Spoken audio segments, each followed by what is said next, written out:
Howdy, folks. Is Vile Mike here, and so far I got Elihu, LDG, and Gorilla's Random Thoughts with me. How you guys doing? I'm doing. Well, we lost Elihu. He'll be right back. So, and Richie's in the chat. I saw that. How you doing, Richie? Oh, just a sec. There we go.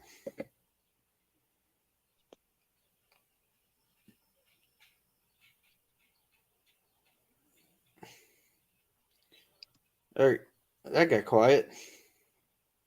Well, you said just a second. I think LDG was gonna. No! It's just exiting out of YouTube there because I had YouTube open.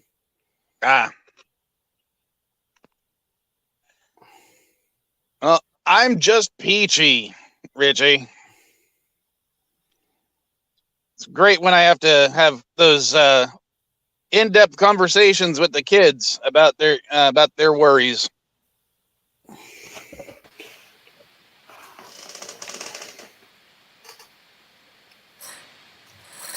I am here, physically, not mentally. All right, watch out, birds coming. Crap. I mean, okay. Yeah. Just giving you a heads up. Bird's on his way. What? We can get this argument started in full. Even though it's going to be a bunch of white guys talking about issues that concerning women of any race or color. Well, fathers. Well, so you're saying the father of a child has no say? Yes. Why doesn't the father have a say in it? Okay, if I rape your daughter, is it okay if I have a say in what your daughter does? I'm not talking about rape. I'm talking about consensual. I'm not. Yeah, stop talking about that. Everything's going to be exceptions. No, but you have to have a baseline.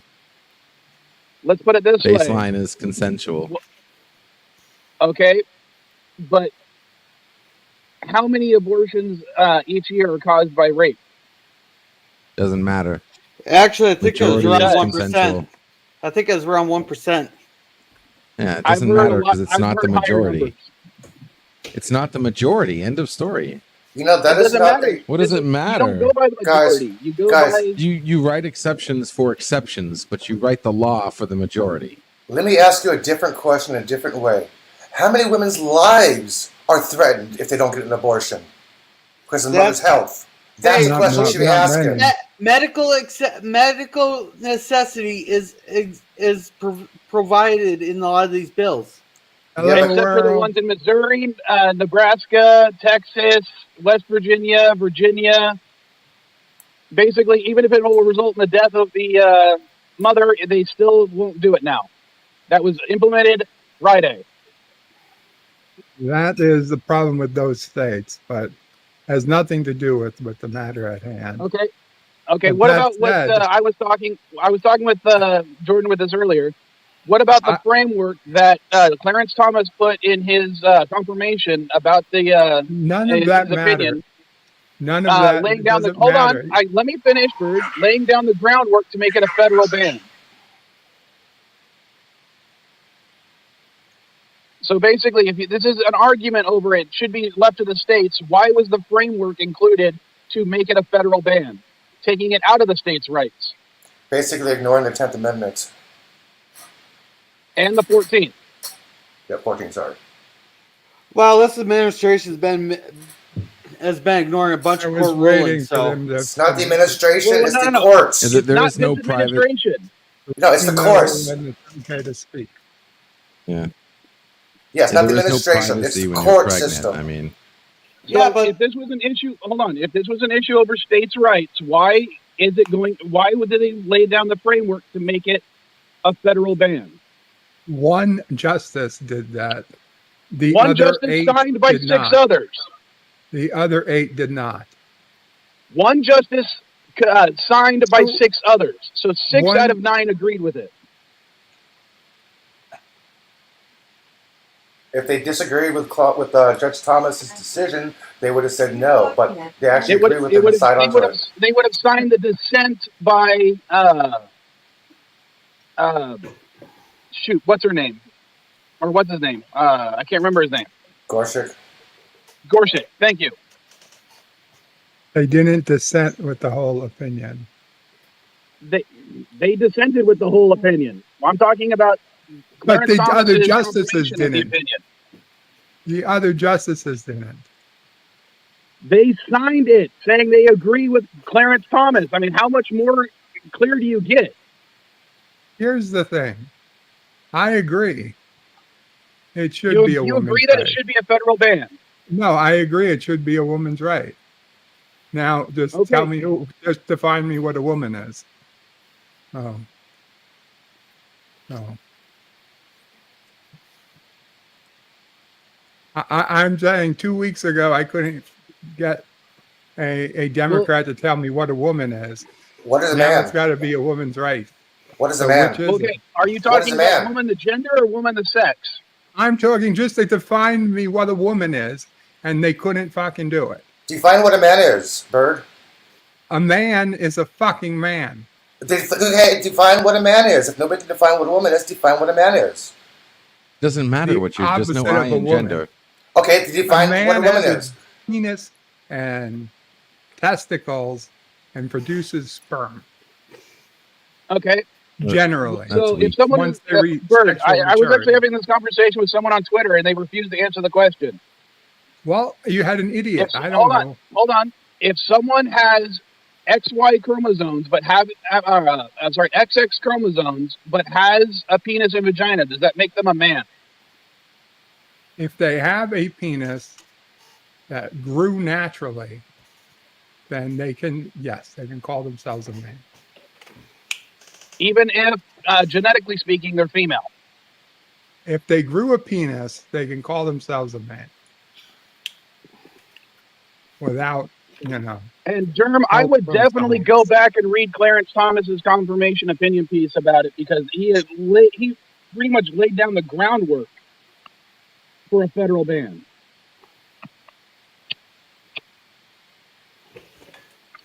What I read says that they 100%, except for Clarence Thomas himself, everyone else separated themselves on reproductive health in general, the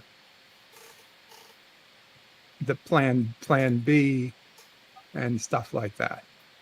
They went out of their way to say Plan B is not part of this. Well, Germ, I read it, and that's exactly the what I got. I read out of it.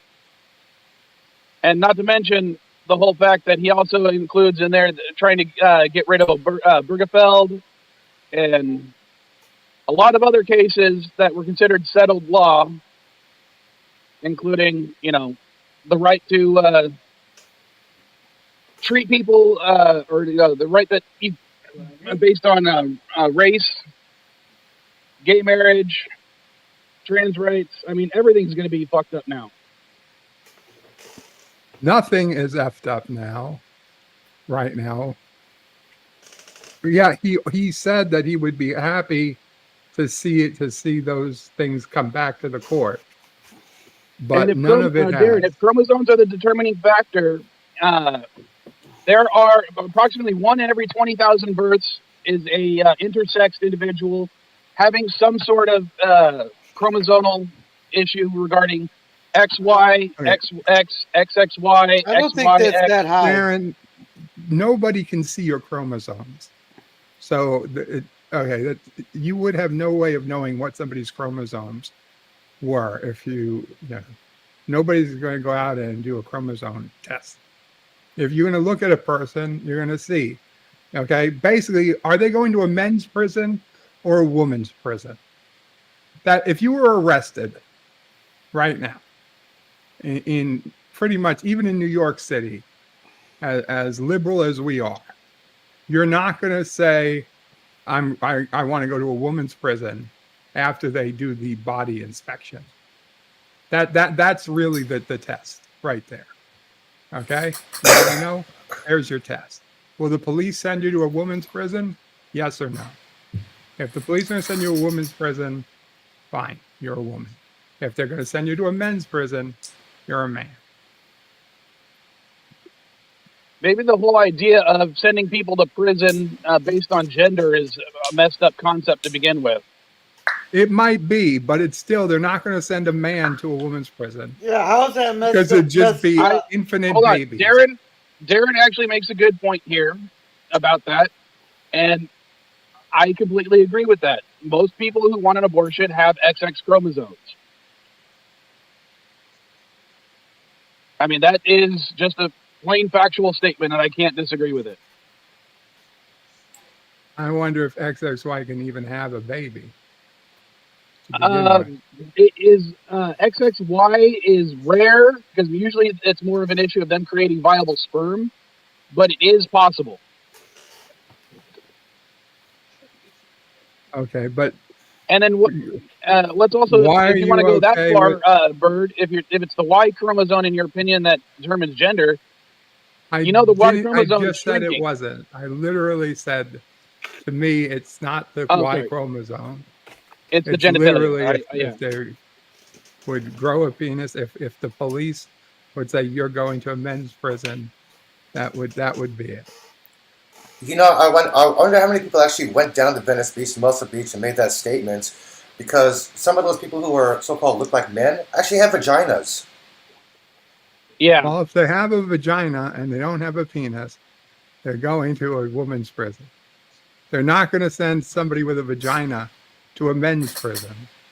And Mrs. Vile's in the house, so we actually have a woman in the chat at least who can give her opinion. Wait, so... Wait, we actually have somebody who's a Mexican nationalist. Okay, good. Ms. Vile, I want to ask you a question. Many people are saying that this was a religious decision, but Mexico is 80% Catholic, and their abortion laws are more friendly, women-friendly, and people-friendly than America, which means it's the woman's choice to have an abortion in Mexico, and they're Catholic, and Catholics are against abortion and contraception. So how does that... Maybe you could stop doing painting with broad strokes. What? You just said... So if not all Catholics are against abortion. And yes, but let's face it, a lot of people in the United States judge this as a religious issue. You just proved it wasn't in that one statement. If it's not... I didn't prove. I asked the question. How is that relevant to America if the people are complaining that it's Catholic and religious choice, but Mexico is their religion choice says no, you got to have no contraception. Right. So I'm going to respond to Germ's comment right there. Yeah, the legalese within the actual overturning, as well as the opinions, even the dissents, were not explicitly religious, but the reasoning behind people like Clarence Thomas, their justification is their religion, and he's made that abundantly clear. Yeah, that's why I asked the question about Mexico. Now, his justifications within the consent, or not the consent, the confirmation, were not religious because that's not how the courts work.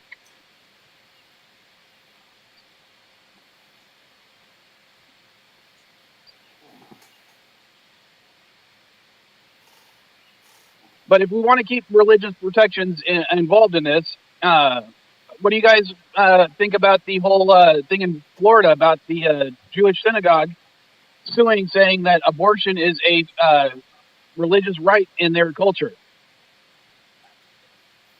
I say let them sue. So do you think that their religious freedom should be allowed to still have abortions even in states that are that ban it? No. So you're against, because it's ridiculous. There's no religious freedom in any religion for abortion. Really? Have you not read the Bible? Not in full. I've read the Jewish Bible, so Okay, I don't so see where in there. So you know the part about Numbers where it actually has a test that will cause an abortion if a woman has committed infidelity. Oh, so then that's fine. Just let her do that test then. But it's still an abortion. Well, it sounds like it's safe and legal, so she should do it. So you would be okay with people using their religious texts, like the Bible, to justify getting an abortion? I'm saying if the religious text is something that they can do and it's not otherwise illegal, then they should do it. Or is it completely useless? Or is it otherwise illegal because you're stoning someone to death? Well, it's not stoning to death. It's depending on the translation, it's a mixture of water, tabernacle dust, and possibly dove's blood. Possibly dove's blood. Well, yeah, it doesn't sound very nice, but go for it. But remember, the Jewish Talmud also says that a child is not alive until it takes its first breath of air. And that's their justification between it. Yeah, religious freedom ends where it infringes on someone else's rights. Just like anything else. Okay, so at what point does someone gain those rights? Depending on the state. That's up for the state to decide. So you're saying that a state's religious? So you're saying that a state's religious precedent supersedes your religious precedents? There's no religious freedom if that's the case. Remember, Darren, in the Bible it says that if you rape a virgin, you owe her father 20 shekels of silver. So it doesn't have any bearing on modern society. Yeah, and the Bible also says Mary was not a virgin, so you got to go there. Religion has nothing. That's neither here or there, Elihu. No, let's be fair. Religion is how people base their moral code on, but the legal code is not based on the religion. None of this is based on religion. People are choosing to go in one certain direction for the religion, but the legal basis is completely different. Wait, are you actually suggesting that our legal system is not based on Judeo-Christian values? No, it's based on Judeo-Christian culture and tradition. Every answer, he's moved the goalpost. I know. I'm just asking a question. Liberals work. No, I answer one question and you change the question. A completely different question, and because I'm trying to relate it back to the original. The original is this decision. You can't go back 2,000 years to when the Jewish church actually had state power.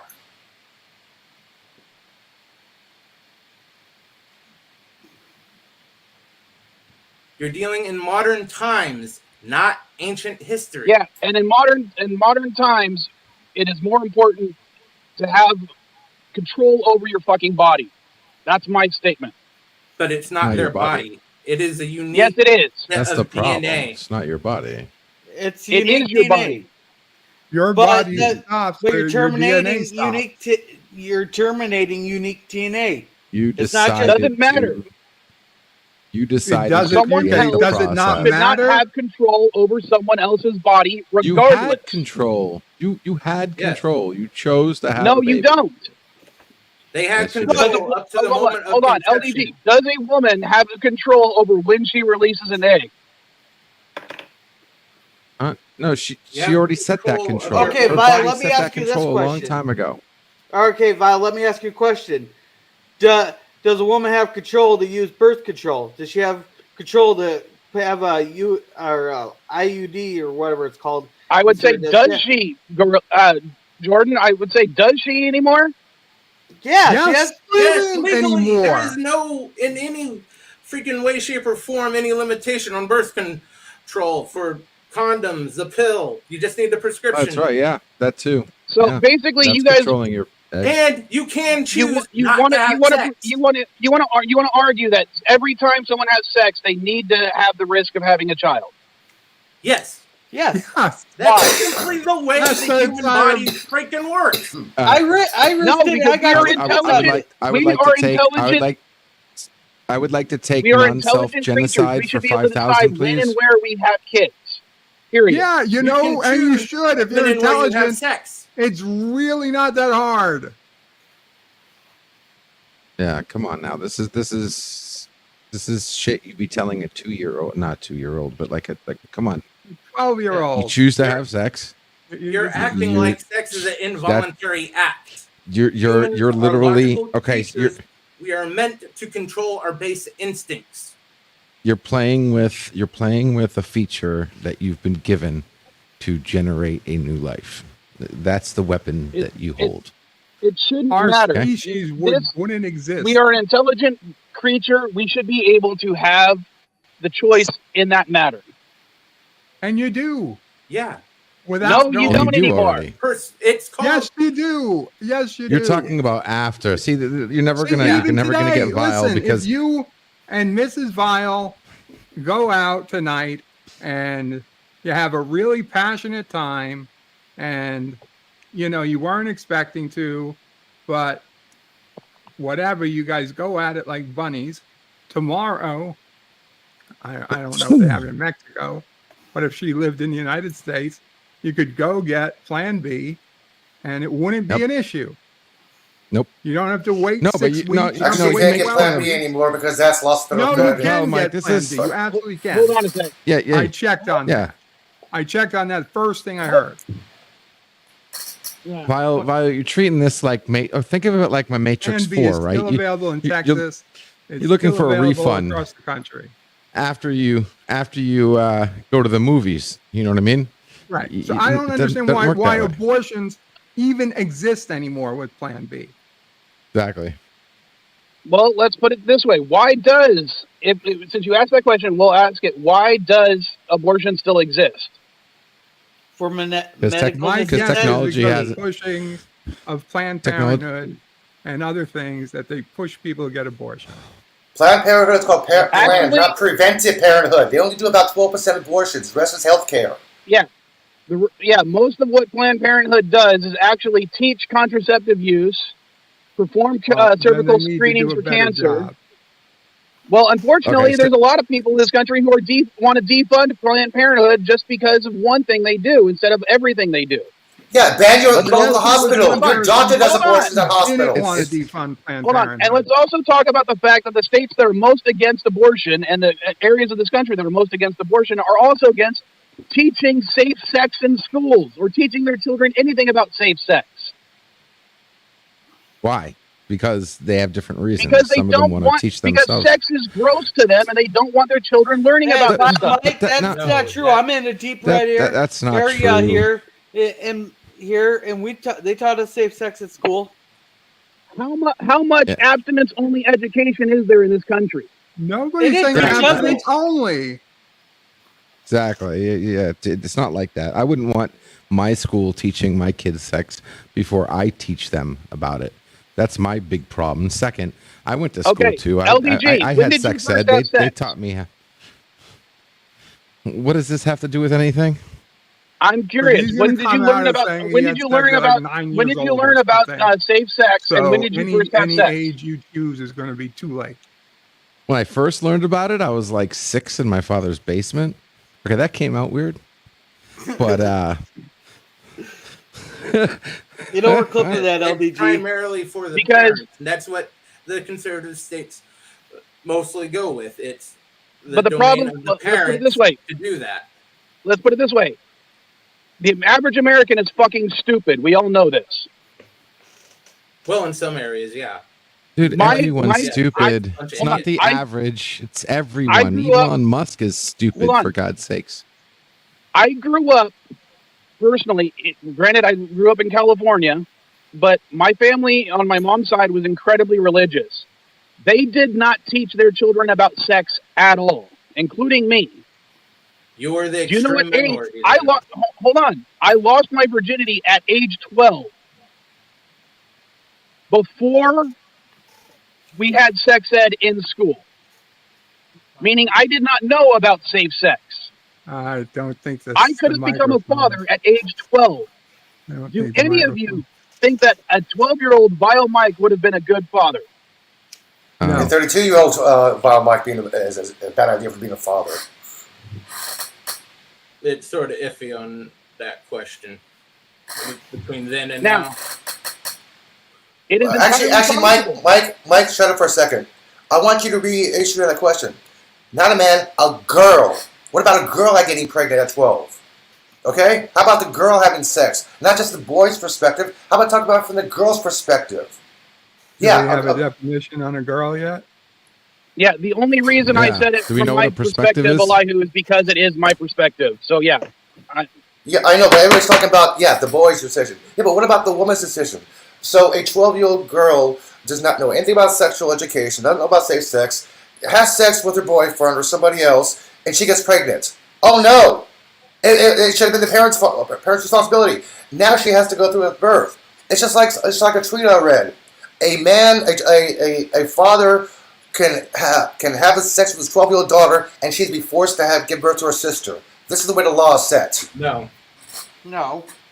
Even Florida, rape is not an Texas, exception. they have Florida, Texas, Louisiana, and Mississippi all have exceptions for rape and health of the mother.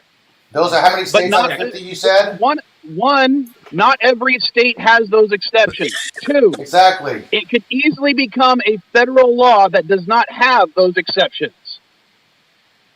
And move to Which would the most state likely then. No, run most into of them the will have same thing that. Most people vote for have the exceptions in there. Most of the Republicans will vote to have those exceptions in there. That is correct. And any federal law most likely would run into the same situation that Roe v. Wade did, and it would defer back to the states once it goes through the court system. Or how about the government You have secretly? you have more faith than I do, Germ. You Hello? should have more Is this faith in working? the state system. Remember, The states are more trustworthy than the federal government. There's no way you Again, should trust Hello? the but feds it's more than still- the individual states. Hello. but it's still up to the federal government to create that law. Why would you trust the federal government to create that law over the states? I'm not saying I trust them to do that, because that's exactly what they said they want to do. They say they want to do a whole bunch of shit. Do you trust them to do all of it? Well, they said they wanted to get rid of Roe v. Wade, and they did that. Are we going to say they can't do anything else they say they're going to put their minds to? It's an extreme possibility that they never get around to any of that. It's more likely than not they never make any sort of federal ruling, and even if they do, as I said, the likelihood that it holds up through the court system is not very remember, likely. remember the 6 justices that got rid of Roe v. Wade also said Roe v. Wade was settled law. And it was during the confirmation hearings, all 6 of them. It was. And so basically, the question they were asking by settled law. Then they came in, they admitted that Roe v. Wade was wrong. Which it was. That means it wasn't settled law. No, it absolutely was settled, because it was settled by the Supreme Court. Now, The whole question of whether something is settled law means it's set in stone, essentially. Well, Not that necessarily was prohibition a was question, settled law. wasn't it? Hey, wasn't it a stupid question to ask if it wasn't set in stone? Has anything from the Supreme Court ever been overturned? Oh, yes, every fucking year. Not every year, but it happens all the time. The Supreme Court overturns itself. Prohibition was settled. You know that they made that into amendment, and then they was the right overturned it. way. Prohibition was the right way to do this. You can pass an amendment. That's your settled law. Okay, because otherwise you go back to the Supreme Court, the Fugitive Slave Act. all the pre-Civil War things that didn't recognize blacks as full citizens. There's so much bad law to say, oh, is it settled law? Hell no, it's not settled law. Darren, the There's case no never. such thing as settled law. Darren, It's the a case living- never came to the Supreme Court. They just decided to make it without any actual argument. Even did not if it come was to an it. amendment to the I Constitution, I it's don't not I don't settled think law. that's true, Elihu. I think this was regarding the Texas law, either that or the Nebraska law. I can't remember exactly offhand. Well, the Pentagon made a statement saying that the any abortion laws enacted as a result of the Supreme Court decision will not be recognized. Yep. They don't have the power to do that. Yeah, I'm just sorry. And yeah, I would definitely say with 80% of the country being in agreement that abortion is a good thing under certain conditions, needs to be a federally protected law, and they need to recodify the 14th Amendment in order to protect people's right to privacy. It should be easy to make it an amendment if it has 80% Yeah. approval. However, I think we all know is that nobody wants to give approval for abortion in later trimesters. It's the first trimester that has maybe 80%. And that's because most of the things that are the issues when it comes to being pregnant, like the 16-week ban, there are people that don't even realize, or not 16-week, the 16-day ban is because they don't even realize they're pregnant that far along. There's no I 16-day understand. ban. I've never heard of a 16-day ban, but I've never even heard that one. Well, Yeah, the heartbeat bill, 6 weeks. That's 6 weeks, not. Yeah, it's the heartbeat bill. A lot of women don't even realize after 6 weeks they are pregnant. Because women still get periods when they're pregnant. Hold on. Again. Elihu, the reason I called it the 16-day ban was because you can actually detect a type of palpitation that is similar to a heartbeat at 16 days, which is why they called it the fetal heartbeat bill, because it means that they can actually hear it after just 16 days under most circumstances. Richie Poole says Congress does not represent the will of the people. They absolutely do, Richie. That's why that's why they get reelected every 2 years. Congress is supposed to be the will of the people in the government. Supposed to be. I agree with that, Bird. Supposed to be. That's how the I'm going to go off on a little bit of a tangent here, but let's face it, Bird. The will of the Congress is whoever pays them the most money. Then we can work on that. But I'm saying it's not supposed Congress to be the will of is the people in general. It's the will of the people in their district. It's supposed to the be majority your district. of their district trust them to make a decision on their behalf. And it's the will of their people, not the people in general.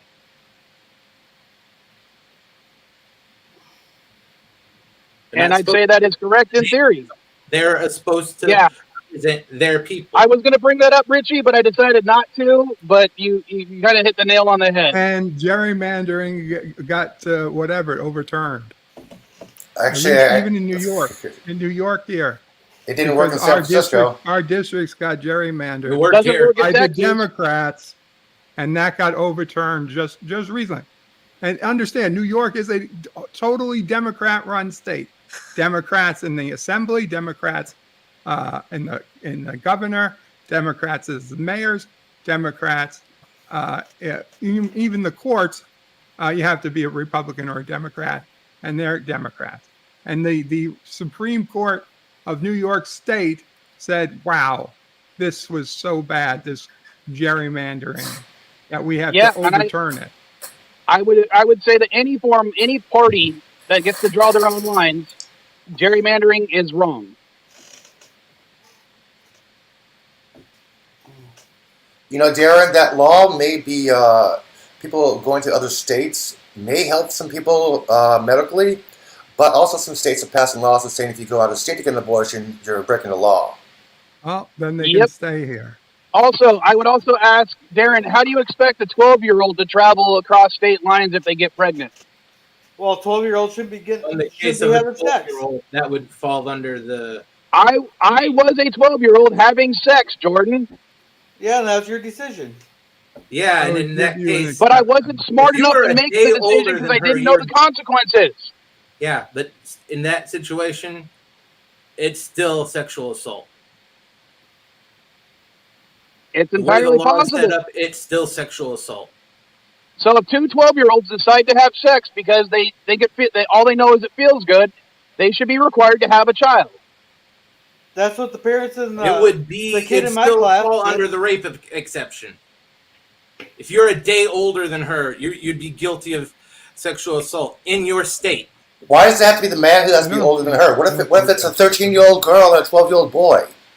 Why does it have to be the boy has to be the older? Why is the boy responsible for this? I Can't it be the woman's? don't think I that's mean, true. all this does is create more problems. How do you guys not No. see that? It I creates see it. problems for the states to solve. Is where the problem is supposed to be settled, not at the federal level. And Darren, let's talk about what Elijah said. Texas and other states similar to Texas are making laws saying that if you travel out of state to get an abortion, you will be tried and convicted of a crime.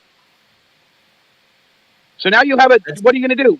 Put a 12-year-old in prison for getting an abortion? Does somebody need room to come up, or I'll be back in 2 minutes? No, there's no one in the back room right now. Okay, I'll be back in 2 minutes. Okay. All I'm saying is for That's not- everybody, the that right ban is is not- it's safer to have the right than You not mean- have the right. Hey, I got a That's question. Why up to are we the falling state. back on these small little single percent issues here when instead of the majority issue? Yeah, look, I agree 100% with Mrs. Vile. If you don't want an abortion, don't have one. Okay, but if you want an abortion, you have to consider why you want an abortion. If it's because it's just inconvenient for you, that's not good enough. Okay, Yeah, what about the agreed. fact that the United States is 174th in maternal survival rates in pregnancy? That falls under really the doubt medical that's true. necessity. That falls under the medical necessity. Yeah, if there's a Elijah, legitimate medical Or reason. LDG or Elihu, can you look up the statistics for mother survival rates in based on country? Because I can't do it from my phone. LDG, you got a better connection than I do. Search for it, dude. I'm looking up right now. Because literally, If there's there a are third complication world that countries that have falls higher under mother life of the survival mother. rates than the United States now. That really doesn't matter. If So you're saying that health of the every mother- pregnant woman has to have at least a 10% chance of dying now. It's a That's very really- small number. It's really 23 out of 100,000. Okay, yeah, that's uh, less than 1%. I've heard the rates being as high as 10%. So it's It's not even 23. 10% in the freaking But- Middle East.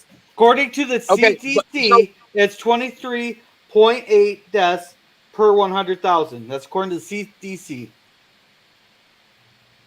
We had 720 since 2000, from 2000 to 2017. It was 720 maternal Interesting. deaths in America. You know, it's interesting how people actually believe the CDC when it comes to abortion and medical rates, but not when it comes to COVID vaccines. Interesting. Do you have Well, any the other COVID numbers? vaccines, You're the they're- only one taking those calculations for the birth Sharing the screen. survivability rate. Yeah, and the COVID vaccines, the reason a lot of people don't And- believe them is because Pfizer and Moderna don't have any liability.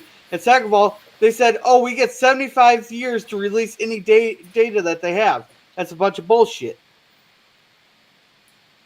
It seems like Africa seems to be the worst. Yeah. India and Africa are the worst, a little bit in South America. There's no way it's even close to 10% chance in the United States. It's absurd to even say that. There's 14 out of 100,000. That's Maternal 0.0014, maybe. Yeah. 0.00. That's 2015. 0.14.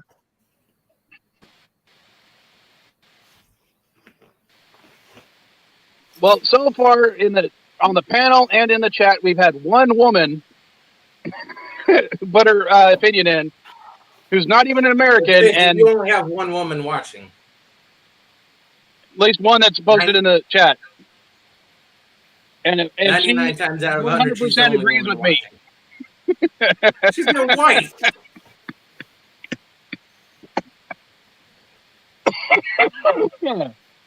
Sorry.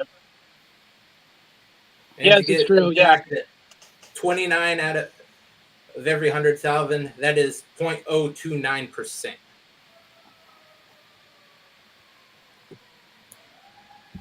So that 10%, I don't know what wacko you were listening to, but they lied to you. I'm guessing it That may have starts been a with global Twitter. that may have been a global statistic. Maybe. Yeah, Although that sounds more like a sounds global high even for statistic. global. Not the Are you United going to States. share the It sounds screen, like, Lyle? like a third world statistic. It's not Even- giving me the option. It doesn't say that you're sharing the screen. Oh, okay. Now it is. How about? Oh, I just stopped it here. Hold on. No, stop it. The thing you have to realize is the abortion, it's not about the woman's right. It's about the right of the child. The most basic right is the right to life. And it Exactly, is a and you're the distinct process person. of life. Exactly. Matter of fact, you should Okay. go to jail for having kids for no reason. I mean, not So- for no reason, but into knowing you're gonna have the kid in a bad situation. Well, that would lump about 90% of the planet into not being Yeah, I able know. to have kids LDG. That's why we got to fix things so that changes. And It's yeah, not their fault. and I would disagree. If someone's life is dependent on mine, I shouldn't be criminally liable. Yeah, you said right to life. What about the mother's right to life? What if it's endangering her life? Yeah, whose life are you talking about? The child or the mother? Doctor, Has an hospital, and get exception for treatment. the health of the mother. There are There- exceptions to the life. We've mentioned that multiple times. Yeah, Go but- to the Yeah. hospital and you'll get treated and you won't die. Not every You person. might, not, but not- not, yeah, Not not every. because of what you went for. Not every woman who Okay. who has a So hold pregnancy on. problem Then survives or let's go dies. ahead. I don't, hopefully, this isn't me being accused of moving the goalpost. But let's say if the life of the child is important and they have rights, if a mother has a miscarriage for any reason, should she be criminally liable for Oh my manslaughter? God. Yes, we're you're not- changing the because that's a goalpost. medical situation. You're And absolutely yes, changing that the is goalpost. driving You're the jumping goalpost at all- warp Don't- speed. why even in the bring other this Start up? direction. jumping all over No, the hold on. place, man. Like, No, of I'm course she just should be held asking the question. liable Then if she's doing it on purpose. You know what? If she's Okay, taking hold on. illegal drugs, maybe she should. Yeah, Maybe exactly. she should. Okay. If Yeah. she got into an accident because of her own negligence, that she got high and crashed into a car and it killed Yep. the baby, you know Yep. what? Maybe she should be held some to criminal charges. what if she just I didn't know wouldn't. she was? Hold I on. What if wouldn't she was? because I think she's What good if she through just enough. had a single night of drinking? Listen, if she had a single night drinking and she kills a fucking You're moving the a whole goalpost again. school Yeah. bus, a whole school I'm not bus moving full the of goalpost. I'm children giving the next examples. morning. I'm giving You're examples Putting too. the goalpost on a goddamn rocket ship Okay. and launching The it in other answer directions. is, Vile, I wouldn't I'm charge asking her. questions because I'm maybe- curious about your guys' responses. And All right, The Vile, answer let is me ask maybe, you- maybe there should Okay, be. okay. I wouldn't charge her. Okay. All right, can I ask Vile a question then? All right, Vile, can I ask you a question? sure. Okay, in some states, it's legal to get an abortion. But say the mother is attacked, she lives and the baby dies, the person who attacked her can get charged with murder. So if the baby's not alive there and growing, how can you be charged with murder then? Yeah. I don't know. I'm not a legal expert. But do you agree that's a And fair why are you charge to asking make? what if questions? Yeah. Because that's what the what if questions are. What are the core of this issue? If The core of the it's issue fair is- for someone to get charged with murder Because for killing guess an what? unborn baby, Every woman who's ever gotten an abortion has had to weigh the options on their head. When you make a law about it, you're removing those options. Some of those options are illegitimate. It doesn't matter. We're talking about everything has to be taken on a case-by-case basis. If you do a flat law, you remove those abilities. The law gives exceptions for rape and health of Not the mother. every law. Then those laws can be changed. Yeah. Those You laws can be really challenged think that in court. right now Texas will get rid of those exemptions, or will add those exemptions? They have those exemptions already. No, Texas does not. I've read the Texas law. It does. It literally states in the law, even if it threatens the life of the mother, she is not allowed to get an abortion. No, it is in the fucking law. You read, but Can somebody bring up the text of the law?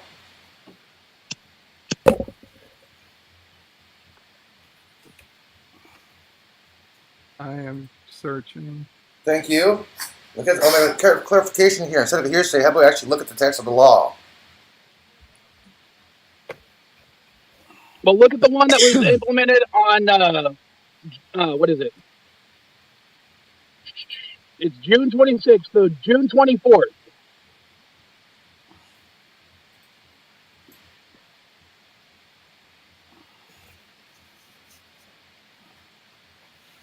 Here's what you need to know. Some domestic violence victims see abortion as vital option that would be lost post-Roe. With the end of Roe, Texans will have to travel long distance for legal abortions. Plan B and contraceptives remain illegal.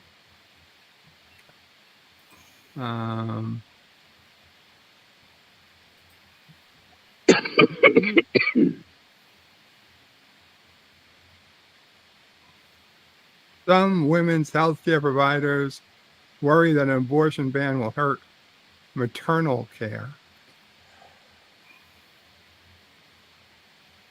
Some Texans have already begun traveling to Mexico to obtain abortion drugs. Big city district attorneys say they will not prosecute abortion doctors.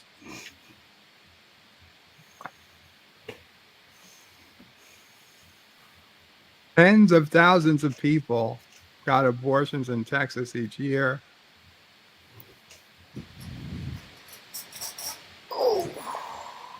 And what's the date on this, Bird, that you're reading from? The Texas Tribune, June 24th. Okay, so that was printed the day before. That's the day of.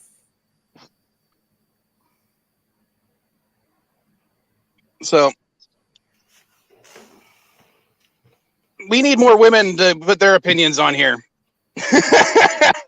Maybe we should, because obviously I'm in the minority here, despite it being my channel. Audience watching right now. Okay. Here it is. This is the Texas Tribune from June 24th, updated at 2 p.m.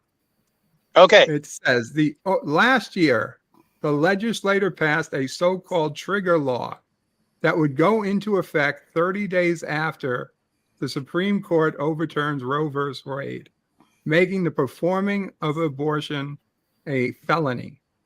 The law would make an exception only to save the life of a pregnant patient, or if they risk substantial impairment of major bodily function. So there it is. There is the exception. You can't perform an abortion unless unless to save the life of the pregnant patient. When I read it, it said it even specifically mentioned ectopic pregnancies and said something about the moving of the fetus from the fallopian tube to the uterus. So maybe they changed it since then, but I remember reading it exactly on the 24th. I think a lot of the outrage file. And it's not only in abortion. I think it's a lot of these things, guns and all that. I think it's because we're getting our info from different sources. Bird, I just want to say it appears I was wrong in this regard. Based on what you just read, and I will accept that. I'm happy to have gotten you access then to a clearer reading. Because I'll be honest, if it didn't make an exception for the health of the mother, I'd be very angry too.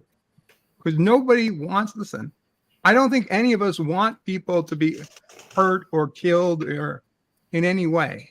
Okay? Whether you believe it or not, I don't want a whole bunch of babies being killed, but I also don't want a whole bunch of women being put in danger. Okay? I don't know what the answer is, but I know what we've been doing is wrong. I know the way I would put abortions we're doing is what I would say, Bird, is it's better to have the option than not have the option.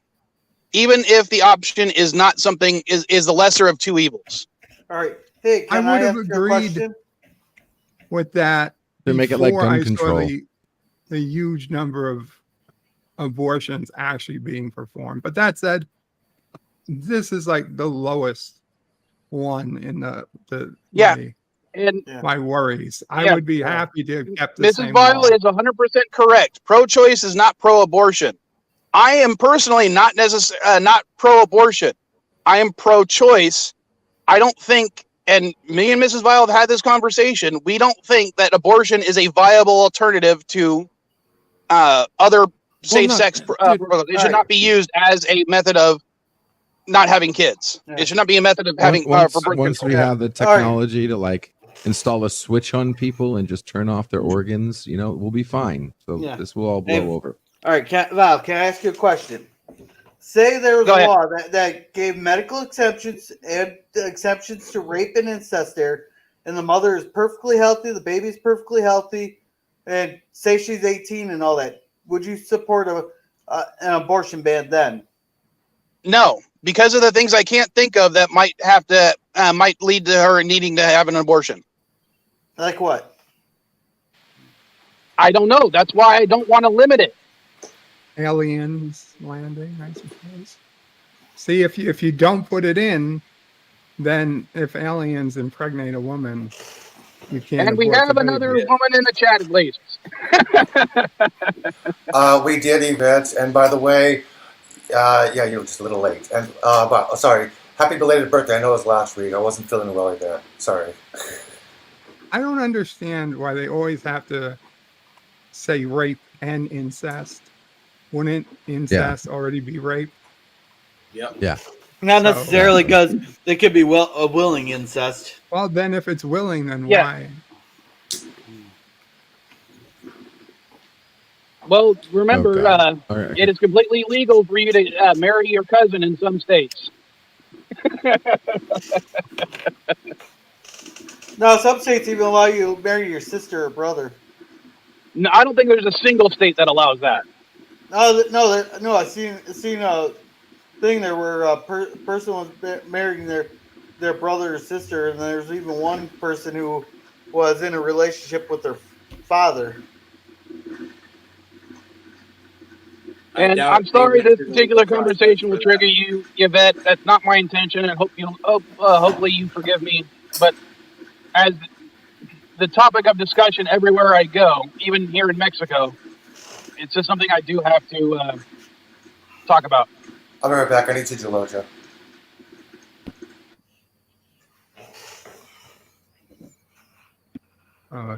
Joshua, that wasn't AOC. That was Ilhan Omar. Damn represent. I'm sorry to say she's a representative of my state. I'm apologizing for that one. And I don't know about that. I realize we were talking about that with the CDC reporting, Joshua, but considering less than half of all rapes are even reported, I would say that statistic might be heavily skewed. No, if it's not reported, then you can't. Then that can't be the excuse. You know it freaking exists. Every other method to try to calculate rape is completely unsubstantiated. No one knows where they're getting these numbers for all these women's organizations or rape hotlines. They don't provide any information. They just give a round number. Well, look on the. Hold on, I was reading Yvette's comment. This is not. Okay. I got another question here then. If the man has no say at all about the pregnancy, whether or not the person should or shouldn't get an abortion there, does he have the right to abandon the child and have not have to pay child support? He has that right. No, he doesn't. I have to pay child support. I have to do it through the state instead of paying her directly. Well, let me put it to you this way. Do you know that if I get someone pregnant in the state of California and I move to Texas, Texas law does not require me to pay California child support? I still have to work across state lines.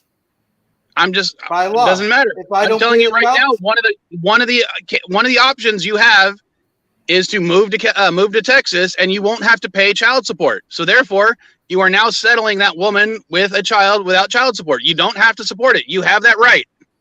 No, then it goes to a federal court because it's interstate. Federal court does not determine child support. It has never been that way. It's only been a state issue. Well, we're across state lines there, and I can't pay her directly. I have to pay the state, and then the state pays her. And if you want to bring up the situation, she could just put the kid up for adoption. Well, as of right now, we have approximately 250,000 children that are in the foster care system in this country. Do you want to add to that number? These are kids that were not adopted.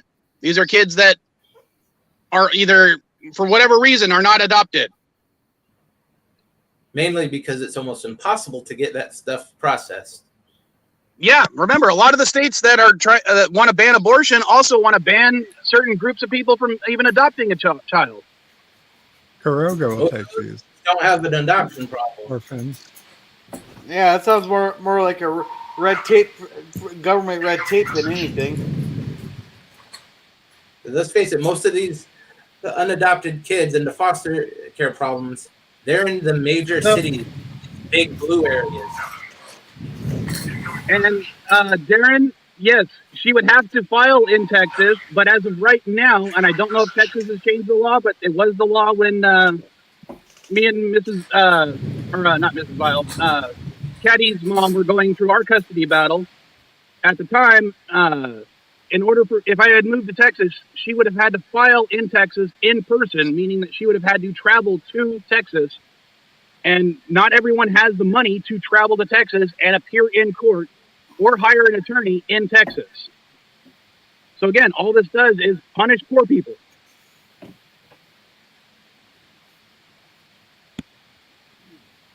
And don't get me started on the child support laws. The child support laws are incredibly biased in every state that I've ever seen them written in. And I'm going to mute my microphone for a little bit because we have someone with a loudspeaker traveling through, and I don't think you guys need to hear that. So you guys talk amongst yourselves for a little bit.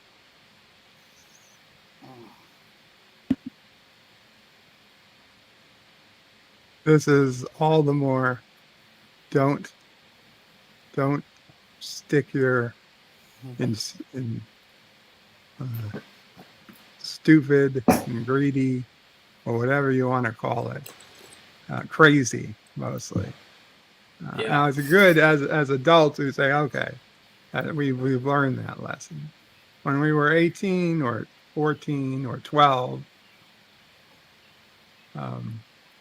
there's no talking sense into people at those ages.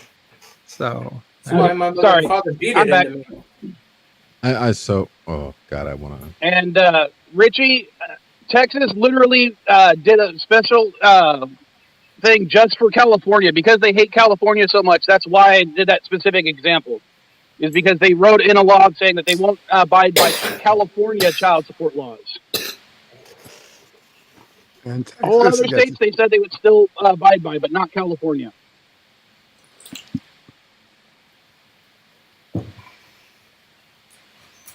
I think that info may be a little bit out of date. Texas gets better and better.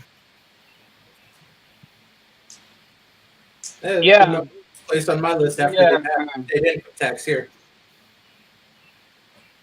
And I don't think this is a lesson for that because, again, I lost my virginity at 12, and it scares me to death because I have two 12-year-old daughters. And hell, I even had a guy on Twitter say he would rape my daughter, one of my 12-year-old daughters. So yeah, that really scares me. And yes, I did report him, and yes, his account has been banned. Yeah, that guy's a whole different aspect of this. That has nothing to do with what we're talking about. He's a nut job.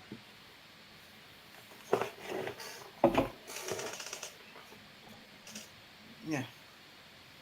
Not really. I mean, it's a lot easier to move to Texas than for a guy than it is even a poor guy. How is it easier to move to Texas for a guy?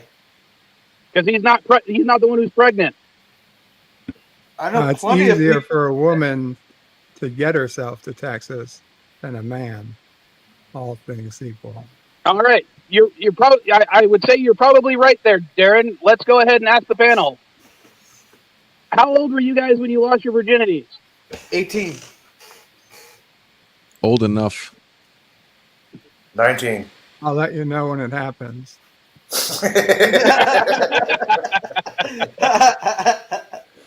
So, never mind. I was going to say something. Never mind, Bird. It comes back after like 15 years, right? And if you want to, go ahead and put in the chat how old you were when you lost your virginity. Because as of right now, we have out of 6 panelists that have said so, at least 1 out of 6. That means a fairly good percentile has said so. As far as my answer goes, I don't remember. I think it was 17. Either 17 or 18. And Murder Hornets, I'd let you in, but because I'm not a paid StreamYard user, hence why I have that little logo in the top right corner, I can only have 6 people up. So,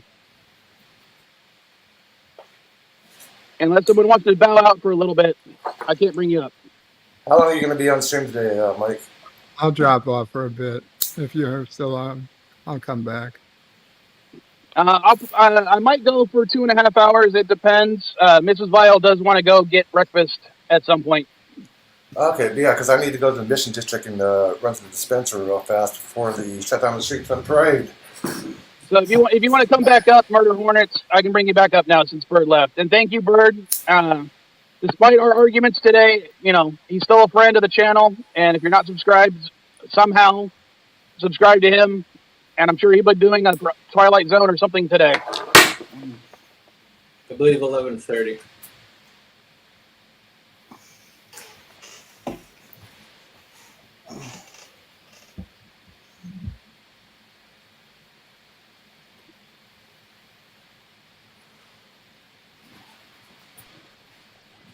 Yeah, I got to go to the dispensary. So, I'm Yeah, not I sure was when they're closing on thinking- the streets. I was 16 when I lost my virginity. That bees? Mm-hmm. 16. What up, So Bees? far, we have at least 2 people who admitted What's that up? they were not under consensual age of sex when they first had sex. And I tell you what, I had no clue what the hell I was doing when I first did it. Nope, same here. I Well, lost my nobody knows virginity what at they're age doing their 12 first to a time. 17-year-old, and I lied to her to do it. Well, in all I fairness, hate- these not everybody, nobody knows what they're doing the first time. Yeah, I was like all over the place. I didn't know how to, I didn't even know what I was doing. I was all over the place. Oh, and let me clarify when I said I lied to her. She thought I was 16 when I was 12. I did not dissuade her of that thought, and that's when we had sex. So That'd have been I- sweet. I- man. it was a Wish I lie of would've got laid omission. at 12. No, I don't think so. It probably fucked me up by having sex that young, especially before I'd had sex ed in school. I remember. I don't know. When I was did you have probably sex ed at 7. 12? I was probably 7 or 8. Way before that, I remember like getting in my dad's VHS porn stash. So I knew about sex way before that. Yeah. Yeah, we had sex ed at like 12, 13. Our sex ed was also at age 12, but I had sex before during the summer before that grade where we learned safe sex. Fuck, sex ed didn't happen till I was in high school. Yeah, in California we have sex ed starting in the 6th grade, but it was during the summer in between 5th and 6th grade that I had sex. That's crazy. Be right That's back. like too young to tell somebody about sex. Yeah. That's That's what. what grade here. I would have been like, "What the hell?" Well, I mean, to be honest, though, I knew was most watching of my. that stuff before we got to the school. Yeah. Like I said, I was watching my dad's porn like at 8 years old. So I mean, I pretty much knew. Same here, but when the porn I was watching that was from my dad didn't involve condoms, didn't always involve heterosexual couples. So, I mean, I knew what a condom was, but I also remember at age 12, people aren't smart enough to know their stuff. Hey guys, Literally at age 12, I thought it was illegal for anyone to buy a condom who wasn't 18. Hey guys, I'm gonna take off. I'll be back as soon as I can. Okay. All right. All right. So that way you can kick me out and somebody else can come up. So I'll be listening.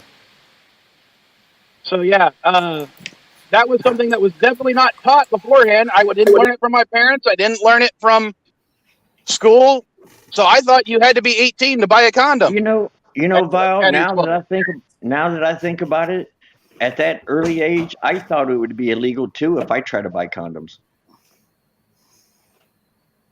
They had to have been vending machines, for Christ's sake. How is it illegal to put a couple quarters in a machine? I don't remember condom vending machine. Yeah, I have never seen a condom vending machine ever.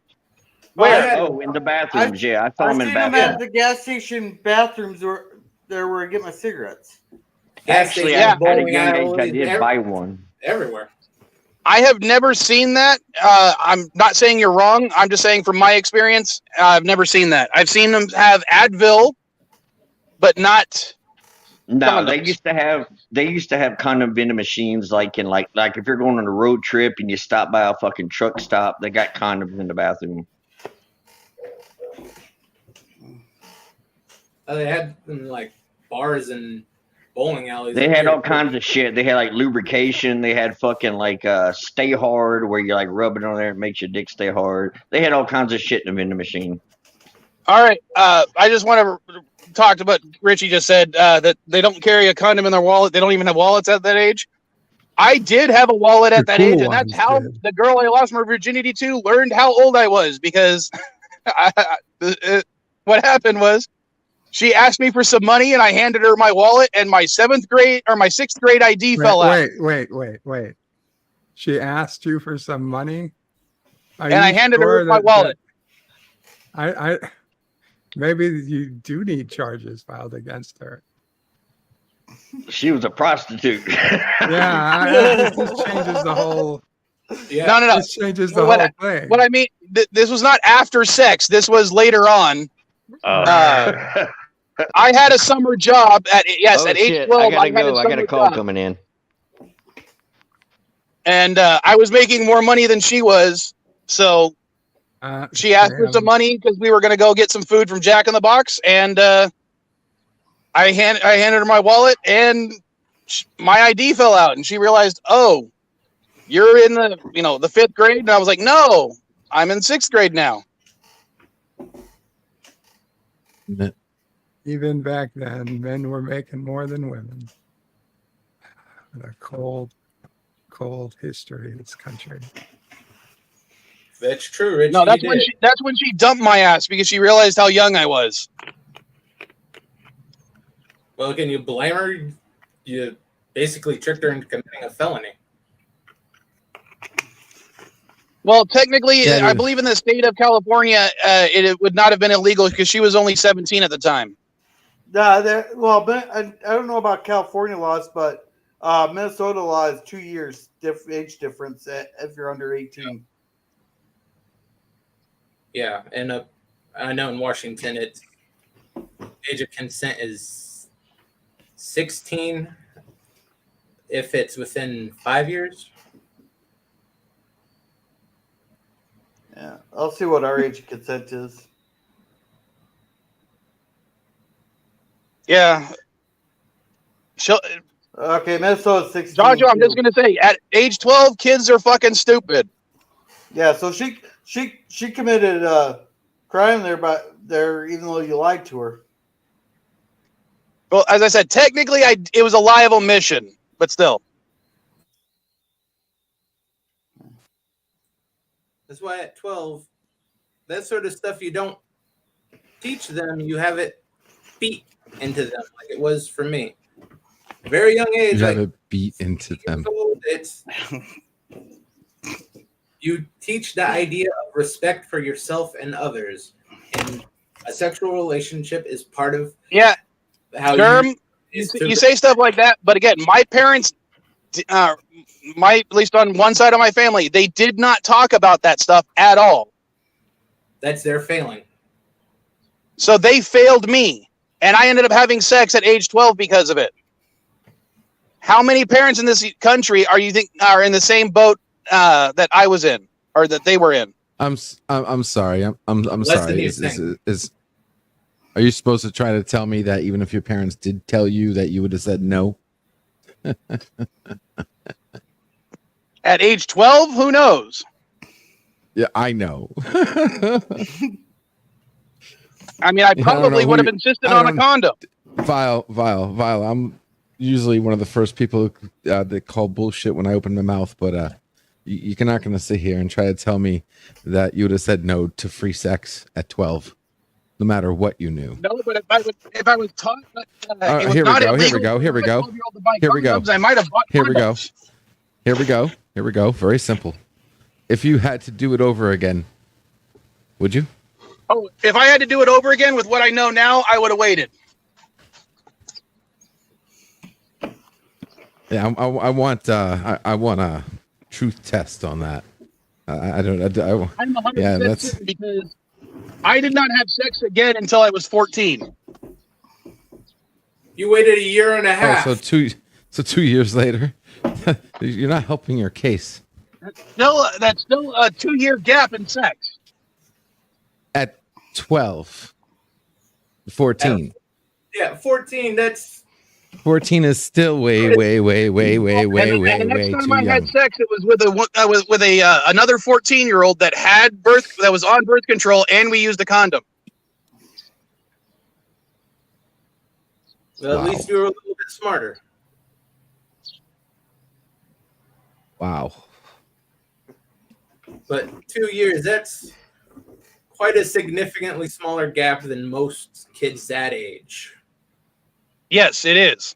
Or no, it's a larger gap than most kids that age. No, it's Larger. Oh, God.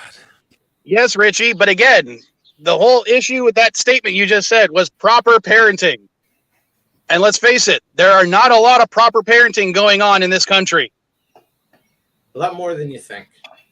Not really. Maybe in California, but the vast Again, majority- remember, Germ, a lot of my family's in Texas. a lot of my family's in Oklahoma.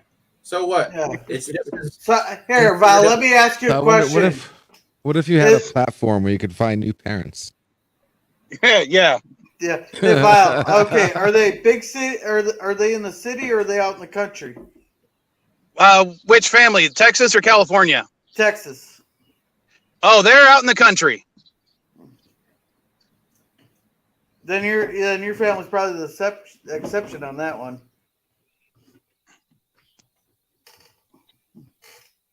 Let's put it this way. In the local cemetery in the city that my family lives in, half the cemetery is filled with people with my last name. Yeah. So I'm thinking that's more of the exception than what, because. All right, hold on a sec. I got one of the Mrs. Viles' niece is trying to yell at me. Yeah, it sounds like Viles' family is sort of the black sheep of his town back in Texas.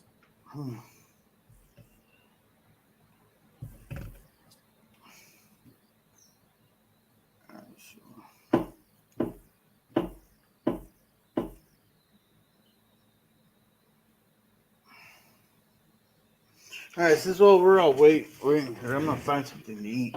Sorry. She's trying to yell at me in Spanish, and I don't know enough bad Spanish to understand what she's trying to convey to me. Other than I think she's trying to get me to come over there, and I'm not going to right now.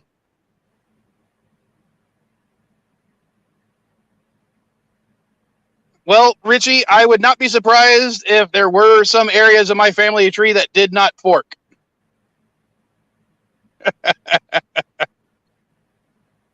Definitely the black sheeps of their town. Well, how are they the black sheep if they make up half the town? You don't have to be the minority to be the black sheeps. Half of them that look over there, don't go over to the east side of town. Those are the Viles. You don't want to mess around with those inbred hillbillies.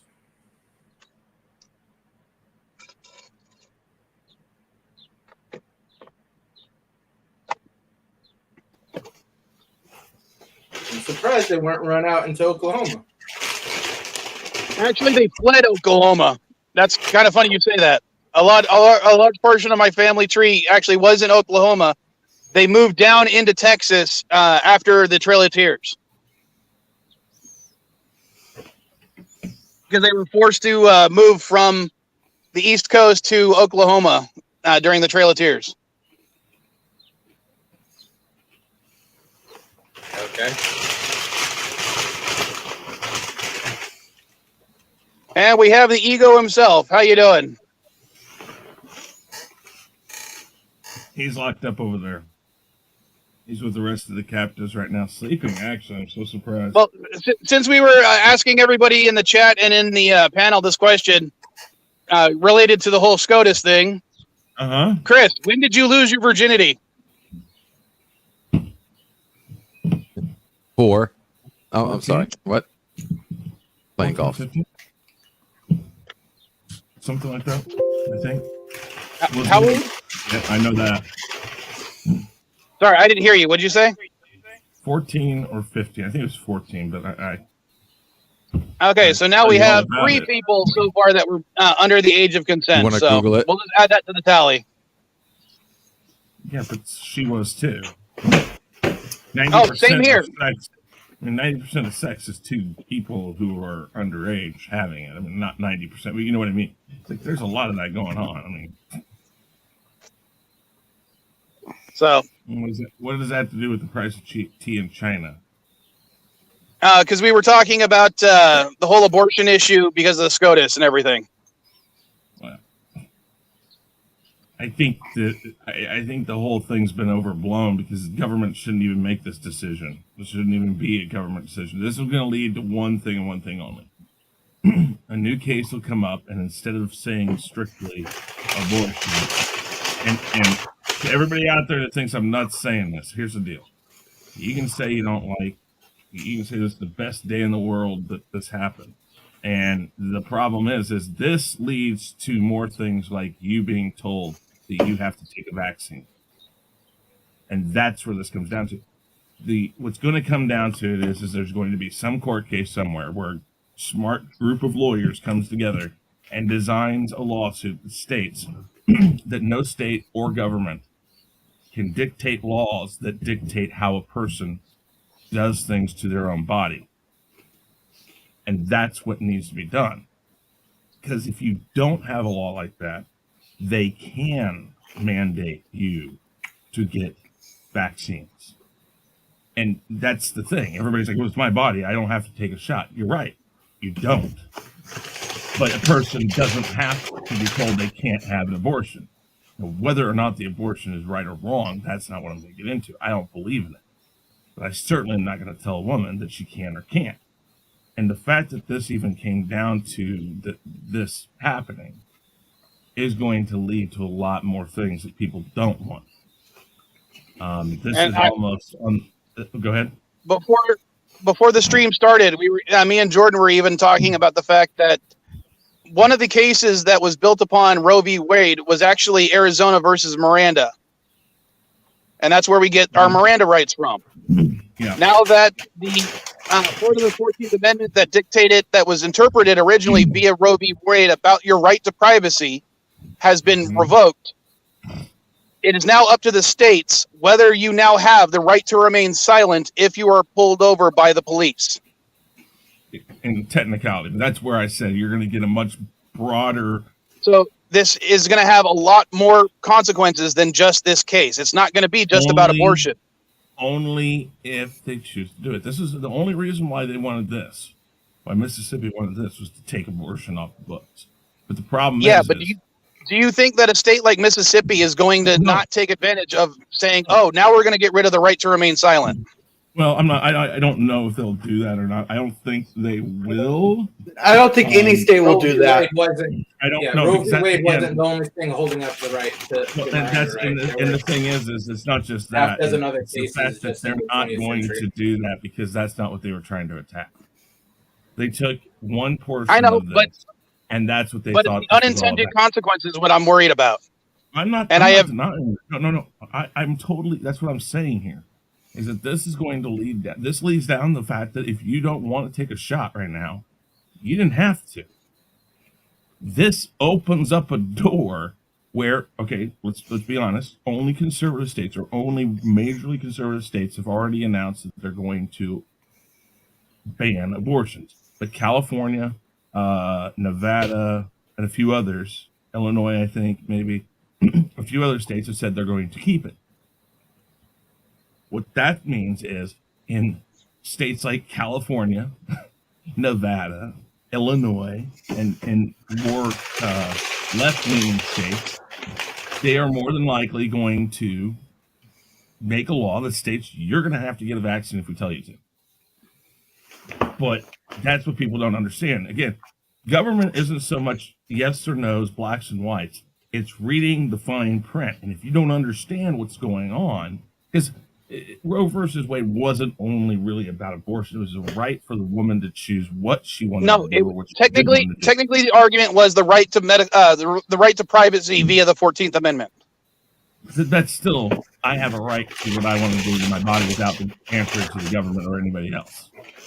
And that's what this is going to come down to, is a new court proceeding will go forward at some point, probably very soon, that they will have to make it a broad-reaching stroke that says the government can mandate no law or policy that defines what you can do with your body. What that would mean, if that were to go and it would make it to the Supreme Court, and the Supreme Court were to let it be upheld, is what it would mean is that the states could not make a rule that states that you can't have an abortion.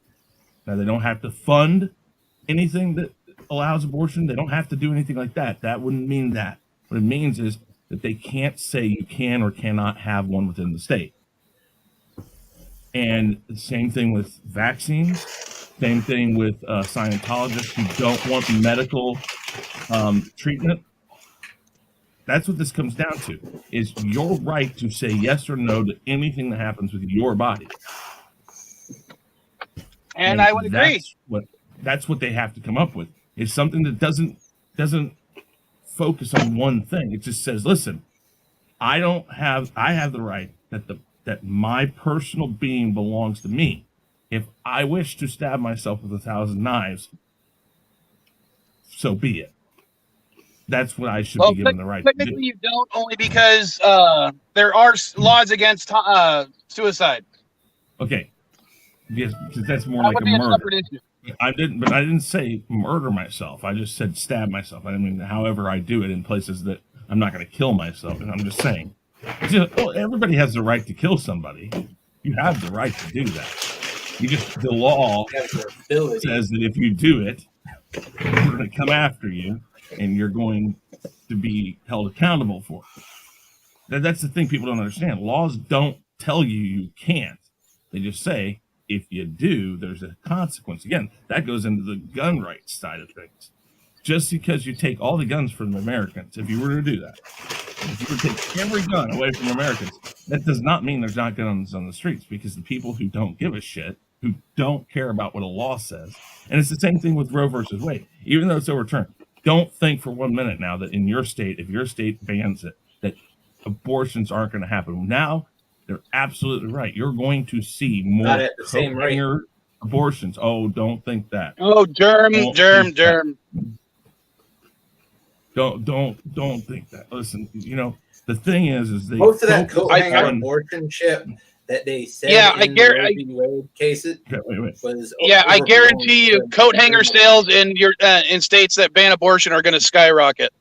I live in a state that the second, I'm not kidding you, at like 9:10 a.m. this ruling got announced. At 9:11, my state had a trigger law in place and was done. It was signed by the governor. Yeah. I am not by any means saying that people should get abortions, but here's the thing: all these people out there who are against it aren't factoring in a lot of different things. Now, I'm not saying a person should use it for birth control, because I know people like that. That's stupid. There should be laws in place dictating exactly what and when and how. Listen, if a woman gets raped by no fault, she absolutely has anything. She didn't put herself in a predicament that may have brought that on or anything, and she gets pregnant. I don't think that if she can deal with the mental state that she could be in by having an abortion on top of what happened, that's the biggest thing. That's why I would tell any woman, don't get an abortion, because I know how this goes. I know people, and I've seen both sides of it. People who their life went forward and they went places they wanted to go, and things were for the better because they chose that. And then I've seen people who did it and they just couldn't live with that after the fact. It was like, I shouldn't have done that. I've seen both sides of this. I've seen both sides of this with people who had to have it done because their baby had half of a head. I mean, we're not talking about allowing people just to do it. I don't think that should be done, but there are certain circumstances that they should absolutely, in every state, say, okay, and I know most of these laws that have banned it do state in emergencies, but here's the thing. What constitutes that emergency? Is it where we have to choose between the baby or the mother's life? Or are we talking about when a doctor says, well, when that baby comes out, it's going to be stillborn? I mean, because my friend who had the baby that had half a head, basically, and the skull, that's one of the issues I brought up. Every one of them needs to be taken on a case-by-case basis. But the problem is, once you remove that ability, health of the mother as a part of all these laws. It's not a fact that it needs to happen. It already has happened. What? Well, let me put it this way. If it came down to it and you didn't find out until month 8 that your wife will die or your child will die in childbirth, you have that decision, Germ. Would you rather have to make that decision, or would you rather have the government make that decision for you? Hey, under that, the child is viable, so they can remove the child and save both the child and the mother. No.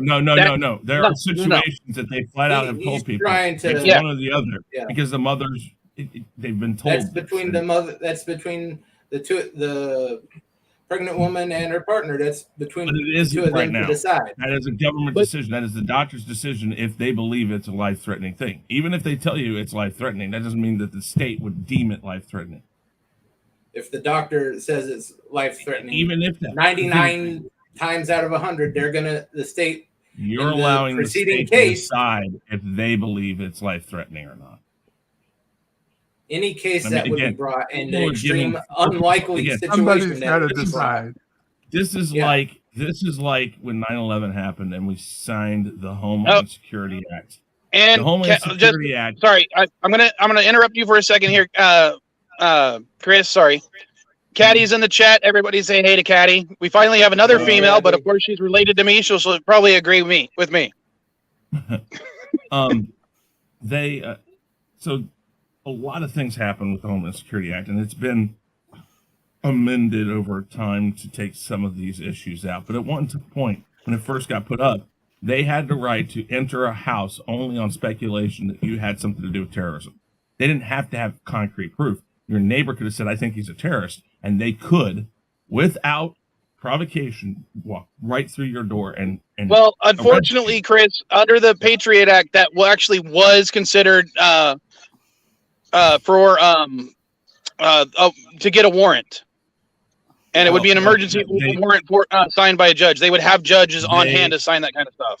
But what I'm saying is they didn't have to have any proof to do so. They went in, they were able to ask for it and get it on that. Again, Fifth Amendment, Chris. That was considered probable cause. Well, that's what I'm going to have to defend that. But what I'm saying is that's not probable cause just because your neighbor thinks you're a terrorist because he hates your ass. Under the definition of the Fifth Amendment, it has been said that is probable cause. But that is letting the government decide that. And that's what I'm saying is that so many things have been given back to the government to decide for you. What probable is cause that doesn't have a consequence.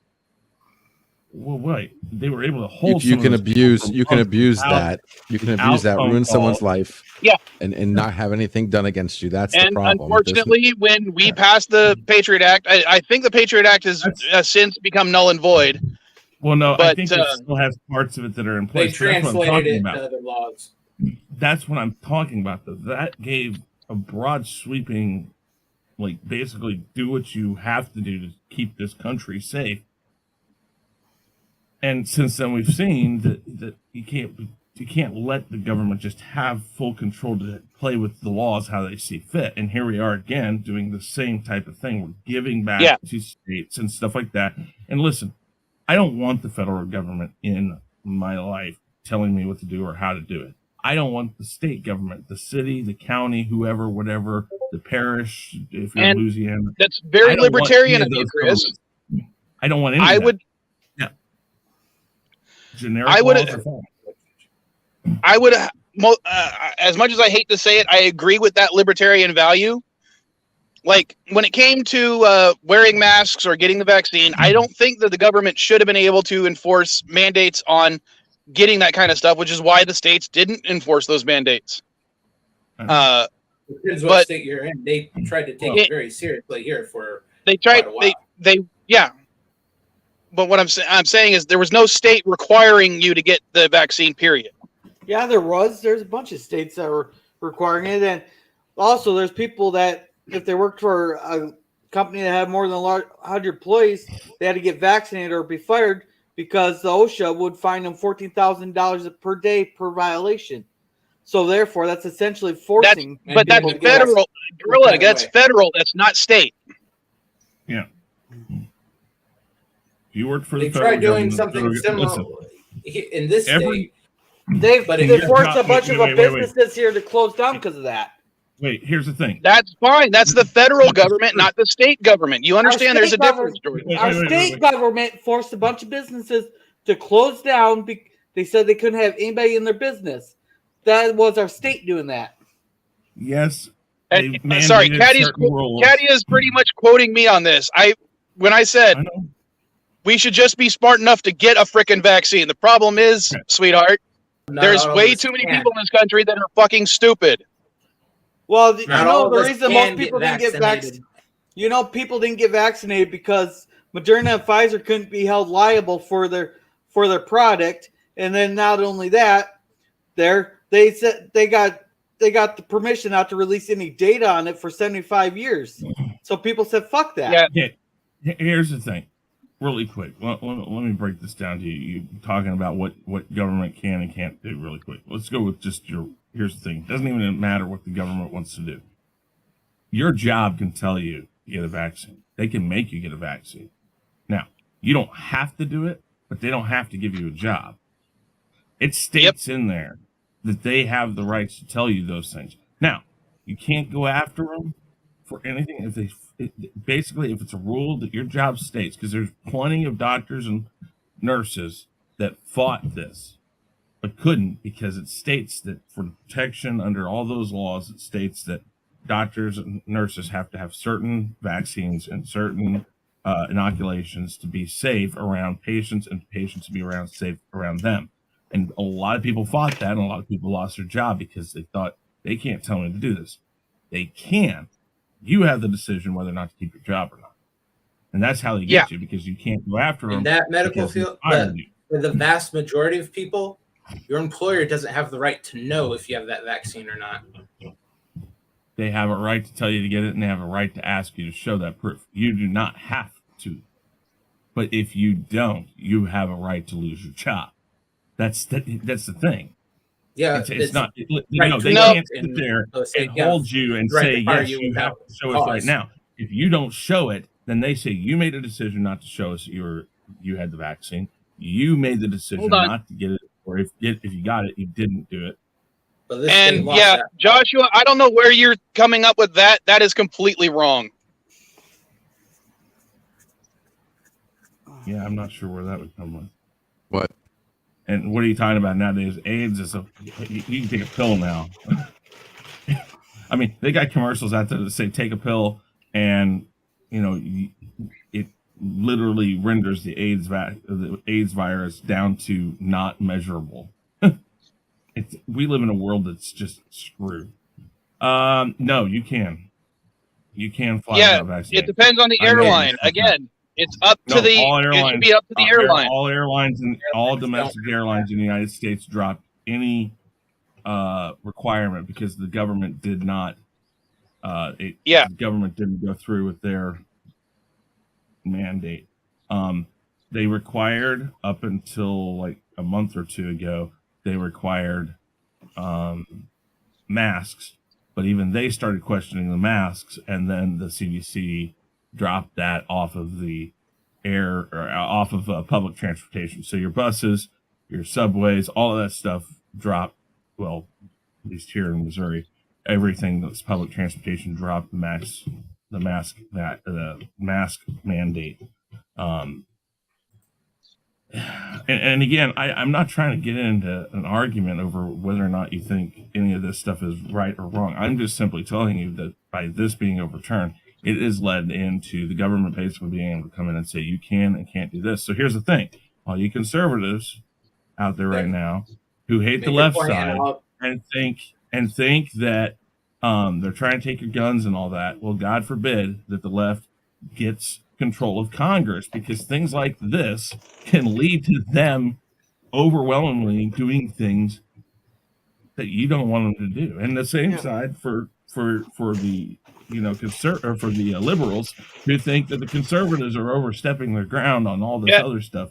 Abortion, Chris, all that. Listen, I have to ask, are you actually a card-carrying libertarian? Because you are espousing those libertarian talking points. No, I'm an American. The libertarian talking points are basically sit on the fence. Listen. No. Libertarian is about small government in a lot of ways. It is about. I mean, much more than conservatives are. That's their reputation, but wait. In function, Listen, they are. I'm going to tell you exactly what I'm about. I'm about government being where government needs to be. We need to have a strong military. You've got to have that. But you should not be able to walk in my house and tell my wife that she can't have an abortion if she wants one. Now, again, if I'm married to that person, I'm going to tell her I don't want an abortion. I guess that's also dependent on what is going on that causes that to even come up as a topic, because I don't think I've been in a relationship ever that has that would even come up in a topic. But that, again, is a very one-on-one thing, personal to that person, because they have to make that decision. They have to shoulder that responsibility for the rest of their life. There is one thing you're missing, Chris. No, there is a third life involved. But that person, unborn baby is an individual. But the thing is that baby is not able to rely on its own if the mother dies within a certain amount of time. Well, females cannot rely on itself. Wait. But you don't have a right to tell somebody that they can't have it done. So when does the baby get rights? When does the baby get rights? When the baby comes out. Jordan, hold on. I want to answer that question, Chris. Jordan, What's the difference between 3 months before or 3 months after the birth? hold on. Listen, Hold on. Let me go ahead and answer this question. When Jordan said, when does the baby get rights? Per the Constitution, the baby doesn't have any constitutionally guaranteed rights until they are born. Exactly. Now, again, That's you're not how it's mistaken. stated. Wait. No, you can't translate it to how you want just because you want that. And if you disagree with the baby having constitutionally protected rights, you have to change the Constitution. That's something Bird brought up earlier. Okay, Where in the Constitution does it say born people? It says people. 14th Amendment. You do not become an American citizen until you are either born in this country or become naturalized. That does not mean you're a person.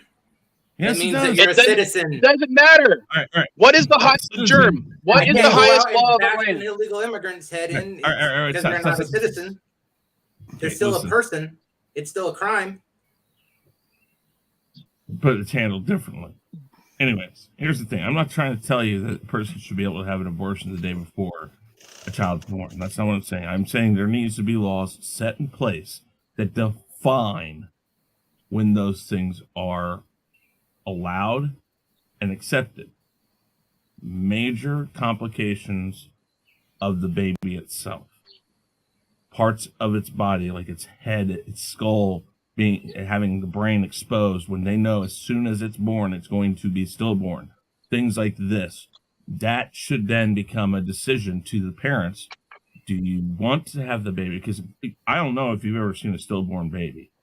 It is just the wrongest thing in the world to see. And forcing a mother to deal with that is just about as bad as asking them to make the decision to have an abortion.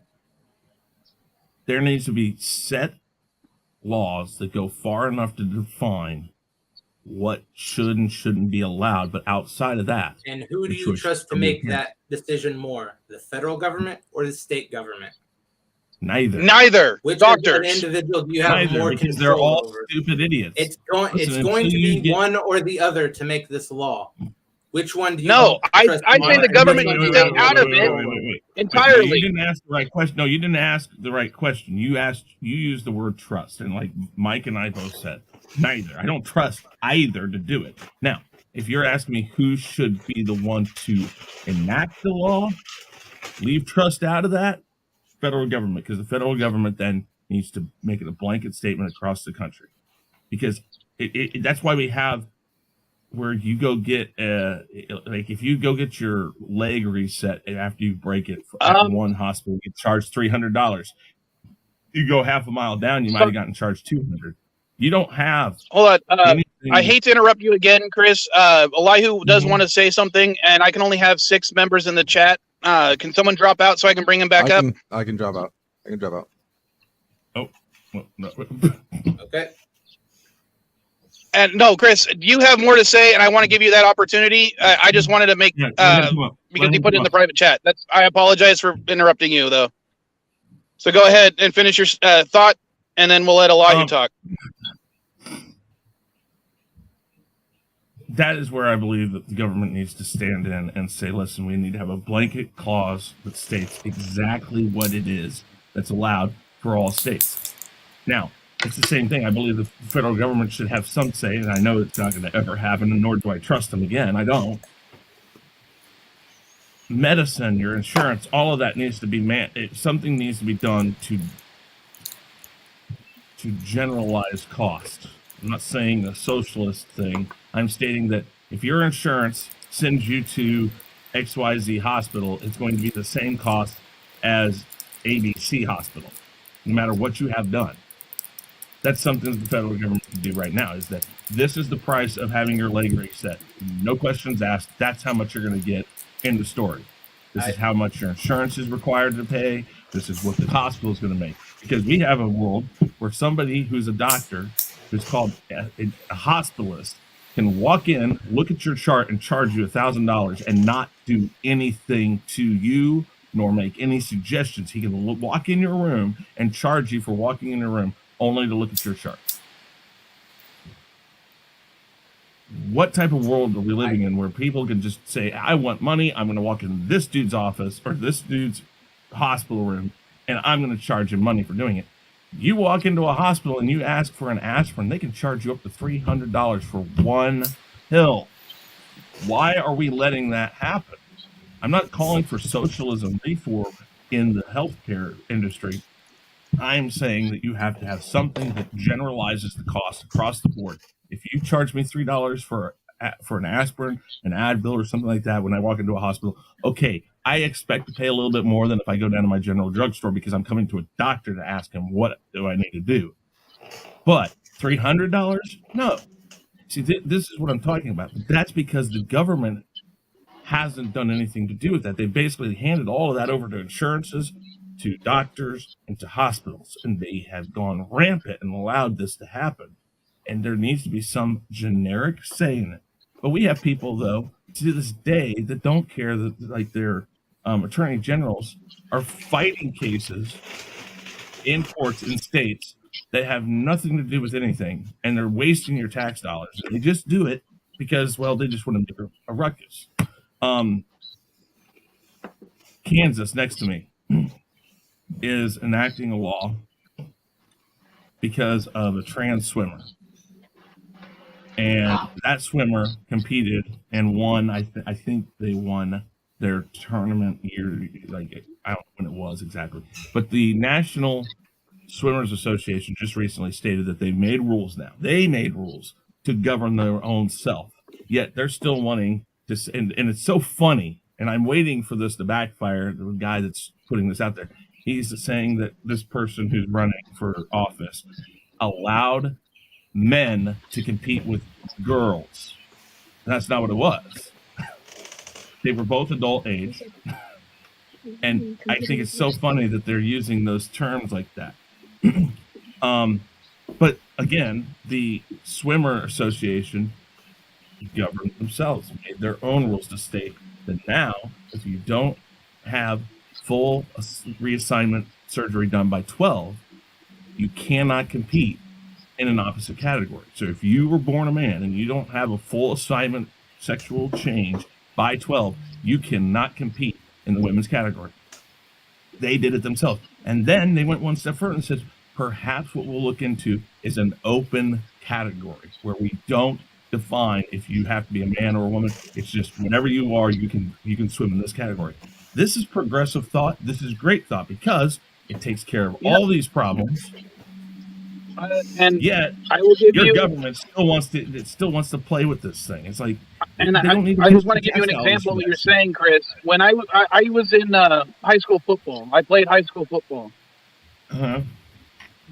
One of the schools in my conference did not have enough male team members to create a team. Yep. And a woman stepped up, and she was a fairly large woman, and she was a lineman. So yes, I actually had to go against her on several opportunities, and it was fun. No one had any complaints. And I have no issues if a woman wants to play in high school football.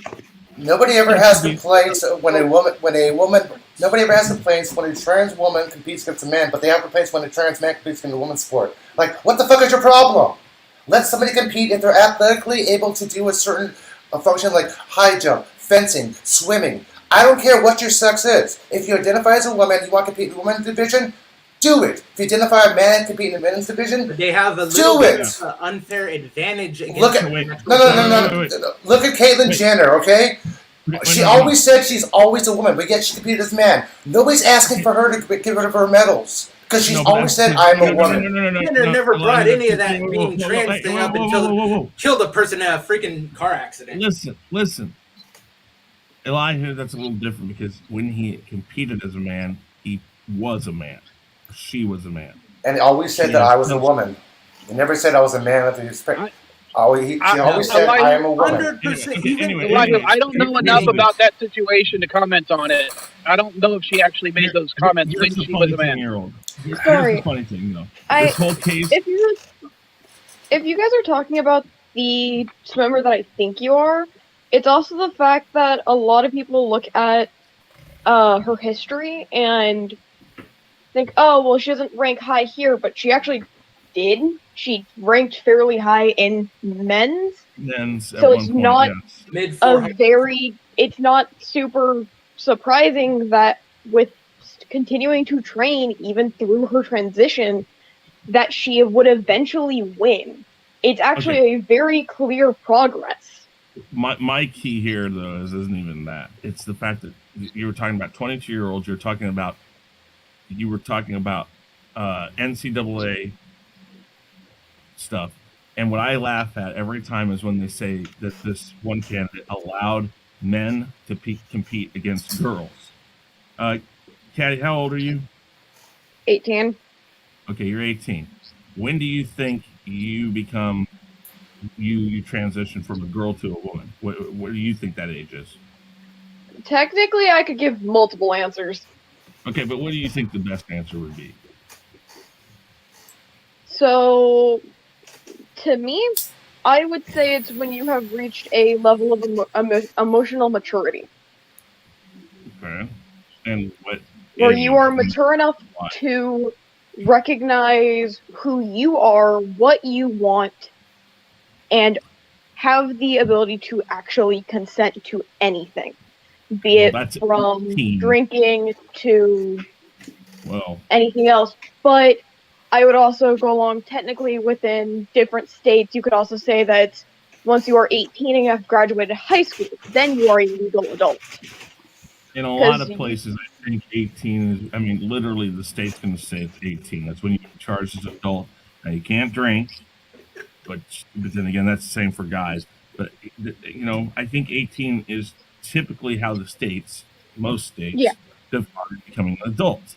So what I laugh about is that this one candidate running this campaign thing is calling people that this person competed against, which was in college, they're calling college women girls. And I'm like, I think that I'm waiting to see if that's going to backfire along with other things the person does. And again, I'm not going to get into this. I think this is a sport problem. The sport needs to come up with the answers to this, not the government. The government shouldn't have anything to say about, again, a person's body or how they choose to use that body. In this case, they decided to have a sexual reassignment, and then they decided to swim in women's competition. Fine, I guess, but that's a sports problem. That's the problem for the sport to decide, and they did it. They've done it. Now we don't need to have a law on it. Yet in Kansas, they're going to try to still enact a law on it. It's like, why are we wasting taxpayers' money? Your money is getting thrown in the toilet. Why? Because they just want to do something.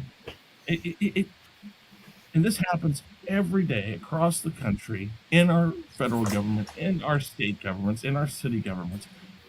We had, in our city, we had Floyd Money Mayweather. We paid him $3 million to come and talk to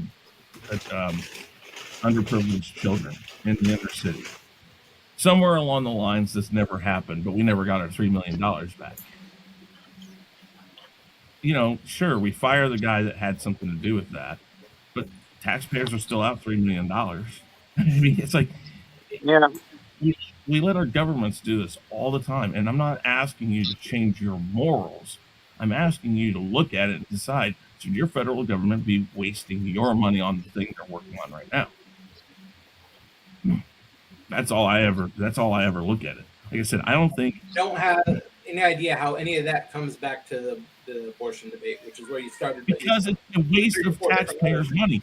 You pay for the you pay for SCOTUS. You pay for every one of these states to now go back to their Congress and talk for however long they want to talk. And you're paying them to do this. You're paying them for the hours. You're paying them for the paper that they write these laws on. You're paying them for the computers. You're paying them for all of this, and that has to be decided into these things. You're paying, unlike the your money. Saying every year we pay taxes. A lot of people care about, and it's the difference between do you want it not a universal federal thing. decision or a state decision. Yeah, I know it's not universal. I mean, I guess you don't care where your money goes at, because there's. I care a lot about it, but I would. Your state, I prefer a state state. even? I'm in the People's Republic of Washington. It Okay. is as communist as where Vile is. I wouldn't say it's communist, because if you knew what true communism was, you'd understand. No, you don't live Yeah. in communist state. But okay, I mean, I understand where you're going. I understand the people who don't like socialism and how much socialism has come in up there. I understand all that. That's fine. Yeah, but you're going to be one of the states that people are going to be flocking to for abortions. You know this, right? Yes, I know.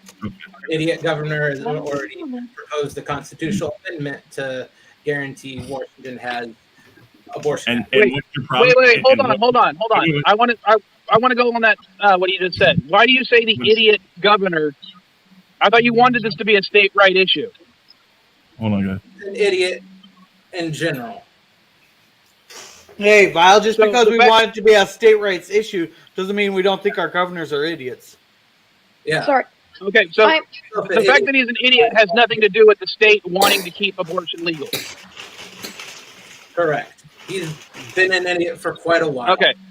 I just wanted that clarified because it sounded like you were saying that because he is doing that, he's an idiot because of that. And I was just trying to clarify. No, I think my governor's an idiot for a variety of reasons. I don't like Gavin Newsom personally. Okay, let me go down the rabbit hole with what Germ said. Okay, so in Washington, they're gonna make a law that states it's a protected right that women can have an abortion there. Now, the next thing that will probably happen. Wait. The next thing that will probably happen, if that passes, is they will probably enact some sort of law that allows that people to come in that are wanting to have abortions might be able to ask for state assistance to stay in a hotel for the time that they have to be there for it. And I would almost bet that they might do something like that because they want to encourage people who believe they have a right to have that abortion to come to their state, because then, you know what that does? That brings in state revenue. Chris, did you just read Gavin Newsom's legislation? Yeah. That's exactly what's going on here. Yeah. That's what I'm talking about. Stacey, now, do I think that's right? Wait. Do I think that's right? No. I don't think the state should even pay to have people come in for it. I don't think the state should see, I'm actually very happy that Gavin Newsom did that. And he definitely agreed. He's helping with his he is definitely helping his constituents there. Well, I mean, but it's going to bring in state revenue. That's the key thing. I mean, how is it? Hold on, Chris. I'm confused. How is it going to bring in state revenue if the state is paying for other Americans to come to the state? If I have to drive to California, once I come into California, I'm spending money in California no matter what I do.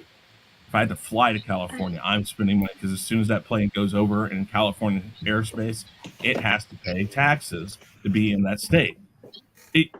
You're going to really see doesn't tax matter when the revenue state in pays. only It would be the certain state. states that want It would, that. in that regard, Chris, it would be the state paying the state. That's not an increase of income. No, not everything. I'm talking about if I drive a car. If I take $5 out of my wallet and put it into my front pocket, I have not been paid $5. No, if you pay. No, listen. not a net gain. If you pay to have somebody stay in the state, no. But if you're not paying for gas and stuff, what I'm saying is if I drive there, every penny that I put in a gas pump, every candy bar I might buy, every food option that I go to is revenue to your state also. But the state is paying for And you trust to be me, there. you are in this situation. streamlining down from 50 states who allowed abortion down to probably around 10. 10 will probably say yes for sure. Thank you, About Quinn. 25 have already, I think, said they're going to pass laws that say no, and then the rest of those, what is that? The rest of the 15, I think, have not said one way or another, and they may not do anything at all. And so what you're doing is that people will flock to those states to get it done, and that will generate money. I mean, I'm not Not as much money as they're spending, the state's spending to help those people come here. If they pay for every one of these abortions, if the state shoulders the expense, It would. you're right. I can It see will it not. being a net gain in the long run, Chris, especially if that individual decides to remain in the state like California. because You're breaking up, Mike. eventually you'll have one productive member of society, and in 18 years, another productive member of society. Yeah. I mean, like But- I said, But in the short term, but it's this going to be a loss. This whole thing is all built on the fact that now these choices could be made by the state. And that's another thing. Again, Roe versus Wade wasn't so much about giving the right to have abortion as much as it was like, we've got to curb what states are doing, because we can't have somebody drive from one state to the next and do something that is illegal in this state but not illegal in this state. That's kind of what the federal government is supposed to do, is kind of say, okay, let's do this broad ranging thing. For instance, federal government states that at 18 you can smoke. In my state, it says you can be 18 and smoke. In my city, you have to be 21. Hey, Chris, they upped it to 21 federally. Oh, did I don't Yeah. know. Yeah, I think it's now 2019. It's now smoking is 21. Yes. Okay. Because I still see places here that states the federal states 18. They may not have changed their signage. Yeah, it was in 2019. Remember, they changed that. Remember, And that's the only enforcement body that I believe covers all 50 states in to enforce federal laws is the FBI. And I don't think they have the time or the inclination to try to actually enforce that law on a federal level. So they rely on the states to actually enforce that federal law, and it could be up to that state, city, county, whatever, to enforce that law.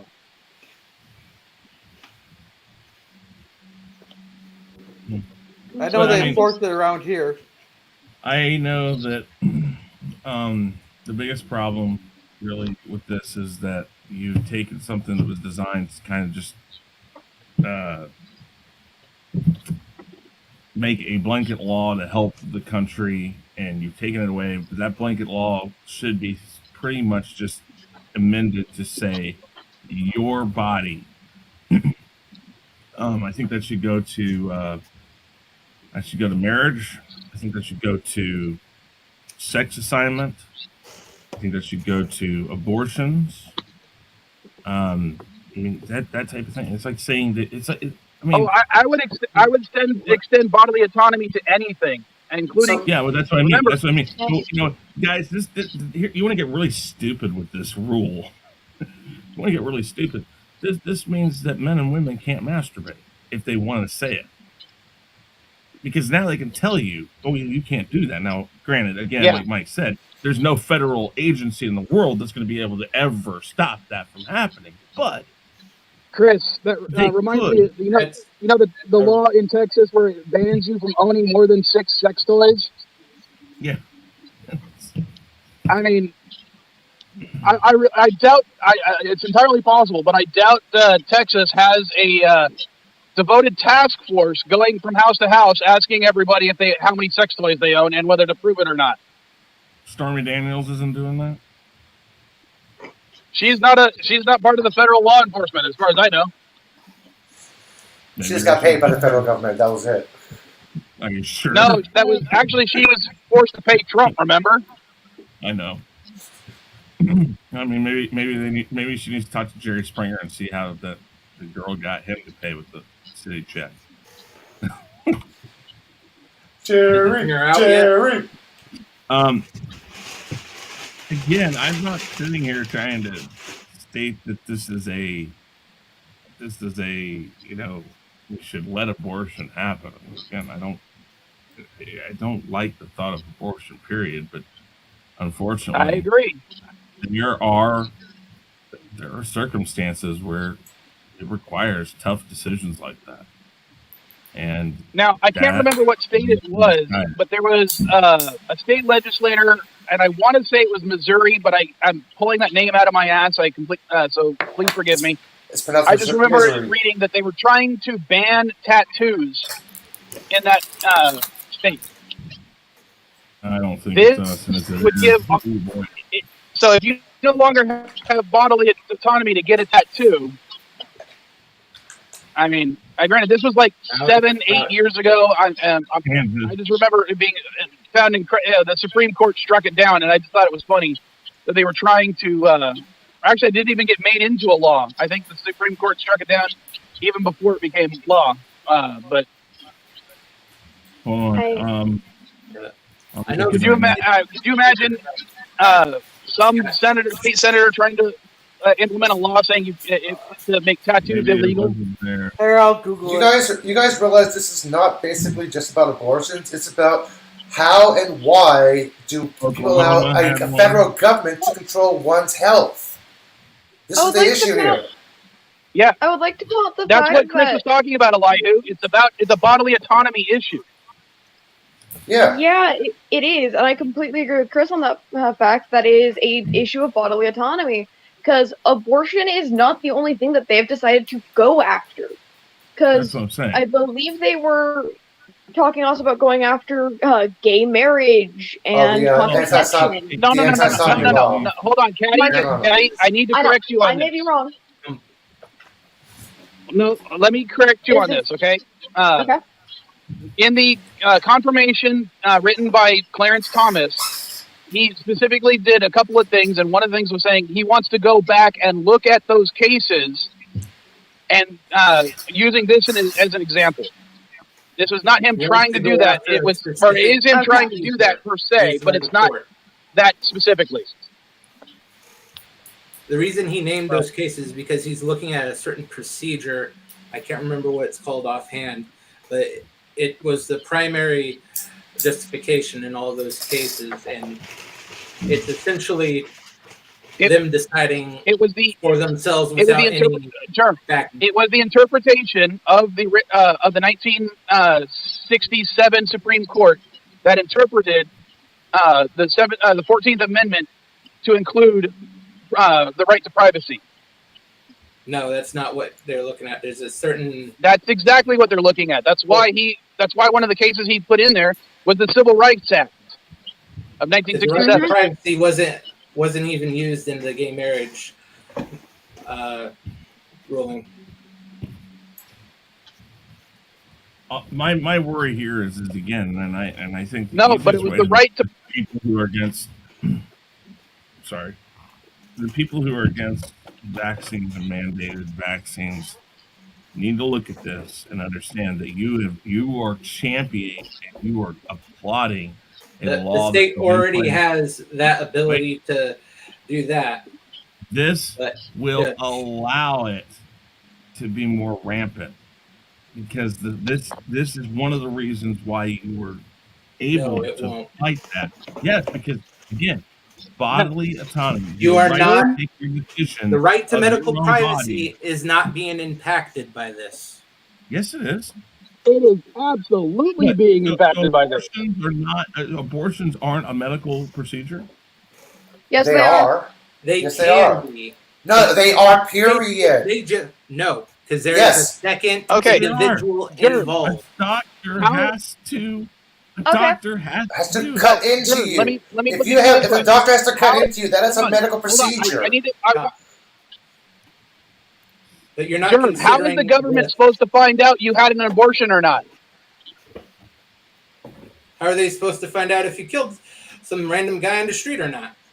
That's called investigation. No. It's just an asinine question. How is the government supposed to be informed that an abortion took place? Generally by either the public, the doctor, or some other means. It's the same way that, I just saw someone get shot in the street. But if you don't, how are they? So a doctor is now supposed to report your medical information to the government. A medical procedure, though. If there's nothing. It is a medical procedure. The MDA states that abortion is a medical procedure. Look it up. But you're not considering the life that exists that you are terminating. No say. That life can't talk. That life. Why not? Because I don't care about the rights of a clump of cells. I care about the rights of a human being. So you care about the rights of a fully grown person over, say, a 6-month-old? No. What's the that difference? 6-month-old It's now the same has difference. that. No, it isn't, because that 6-month-old does not need to rely, quote unquote. No. Let me put it to you on this way, parents or on the Germ. mom. Let's go to the trolley problem. Let's go to the trolley problem, Germ. You see a petri dish with a fertilized embryo on the tracks. You see a human being on the trolley tracks. You have the ability to switch the train to go to hit one. Which one do you hit? Do you go for the fertilized egg or do you go for the human being? There's. What do you? Come on, pull the switch, You know man. what? Pull that switch. There's no correct. Because I don't know about you, but I'm pulling the switch to kill that fertilized egg. He just said the one thing. There is no correct answer. That's true. There is. Abortion No, isn't there is very much a anything. correct answer. No, abortion is It's not a morality issue. That's a morality. It's a morality question. And what you, as a person, are more willing to shoulder. Yeah, you some can people shoulder the weight of killing a person.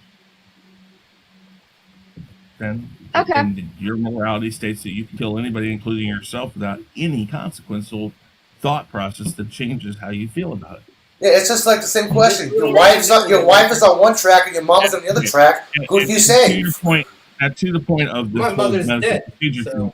Well, medical procedure. It is a medical procedure because an MD currently with A law medical in place- procedure that Let necessarily me finish. ends in the life of an individual. With that individual having no say.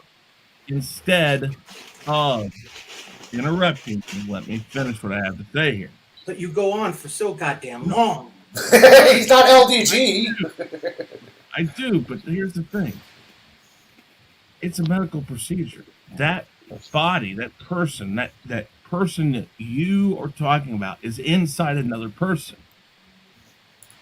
That's like saying that somebody else, like now, you agree to take somebody's car into your garage, and 5 years later they've left it there. That you don't have a right now to push that car out of the garage and leave it out in the street. You do. If something causes it to be a necessity to get that far, let me create a thought experiment for you, Germ. Okay. I have a rare blood type, and I find out that someone else also has this rare blood type, and they will die unless I am hooked up to their body, and my blood goes into their body, and I say, I will do this. But then I find out I've won a trip to Disneyland. Do I have a right to now disconnect myself from that person who is now dependent on my life? And if I am disconnected, they will die just to go to Disneyland. Yeah, is that murder? That's about as valid as the other scenario you had. It doesn't matter. It's a thought experiment. Zero. Hey, if you agree to be hooked up there to save their life, you are obligated to stay there. You forfeit your right to go to Disneyland. Yeah. What was your agreement? I disagree. I would say that my body is my right. I am no longer.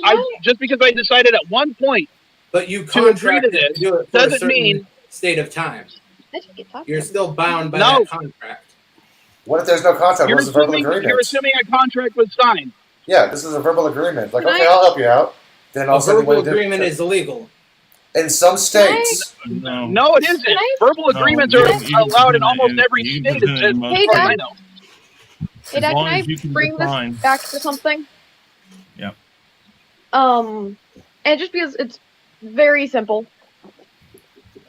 And I want to re-ask this, because I wasn't up here when you guys initially talked about this. When do you guys say a life starts? At conception. Very simple question.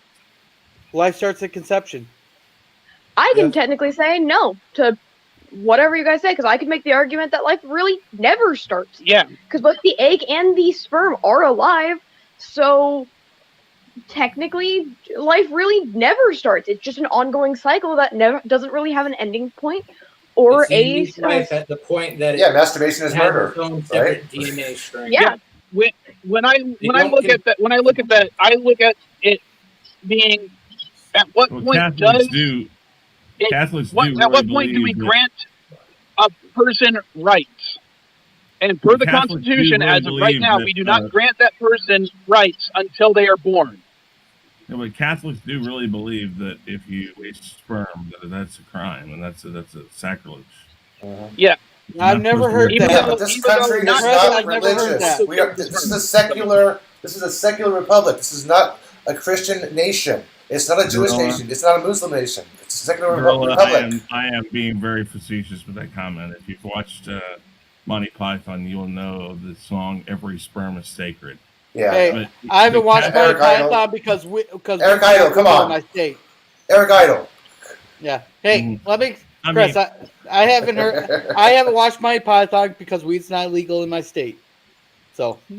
Neep. But I mean, again, I'm with the people who state that this isn't over yet. We're going to get some sort of law that states that all rights of a person's body are protected across the board, and you have no say in that. And they're going to have to come across some case where they can show that by the state forcing something to happen, it fundamentally changed a person's life. And I'm sure there's something out there that they can find. But it's going to take a smart group of lawyers. Perhaps Johnny Depp's lawyers should look into this. By no means am I stating that he got away with something. I'm just saying you mean Johnny Cochran? You mean Johnny Cochran to look into this? Fucking awesome. His team was so fucking. I mean, they except Johnny Cochran's dead. Okay, well, okay. They tore through all that, and so is F. Lee Bailey, and like half that legal team is gone now, isn't it? Kardashian's gone, Bailey's gone,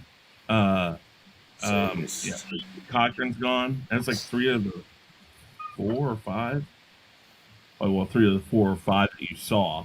I mean, anything like that, and like anything in the Johnny Depp trial, anything like that, you may see 4 or 5 lawyers. Those are the people that have their name on the building. It's the 3,000 or 4,000 paralegals and stuff digging through all sorts of shit that you never see. That spend nights and days and days and nights. But when I worked for the Kane law firm, I was one of those peons. So I just think this is going to lead to something that basically states that, don't tell me what to do with my body. And conservatives should be on board with that just as much as liberals are on board with that, because you don't want them telling you what to do as far as inoculations and stuff. And anti-vaxxers should be all on board with that. I mean, in fact, I mean, I'm not sure how that's going to come down to schools and stuff that have things where they say you have to have your vaccines and stuff. That's gonna be a muddled little area there because. All right. Well, hey, I got to drop off. If the federal government states that you can't be told what to do with your body, then anti-vaxxers wins. We'll see everybody. Hey, Chris, that falls under Jordan. That falls under Prince vs. U.S. 1997, which states the federal government cannot make states enforce federal programs. So if it's federally mandated to have vaccination in schools, the states cannot actually enforce that. It can be up to the individual states.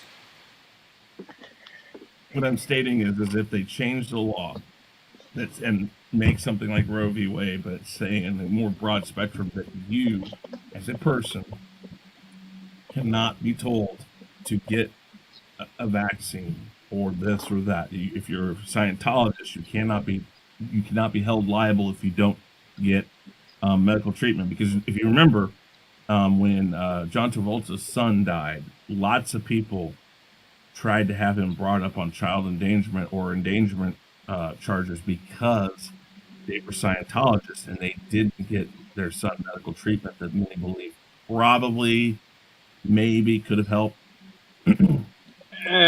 This was publicized because there are some Christians sects who believe that medicine should not be allowed in the human body.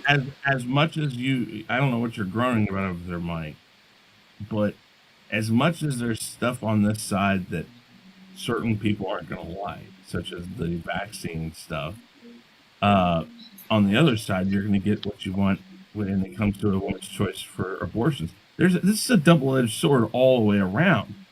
Being able to make your decision of your own body does not mean that everybody's going to be happy about what you choose.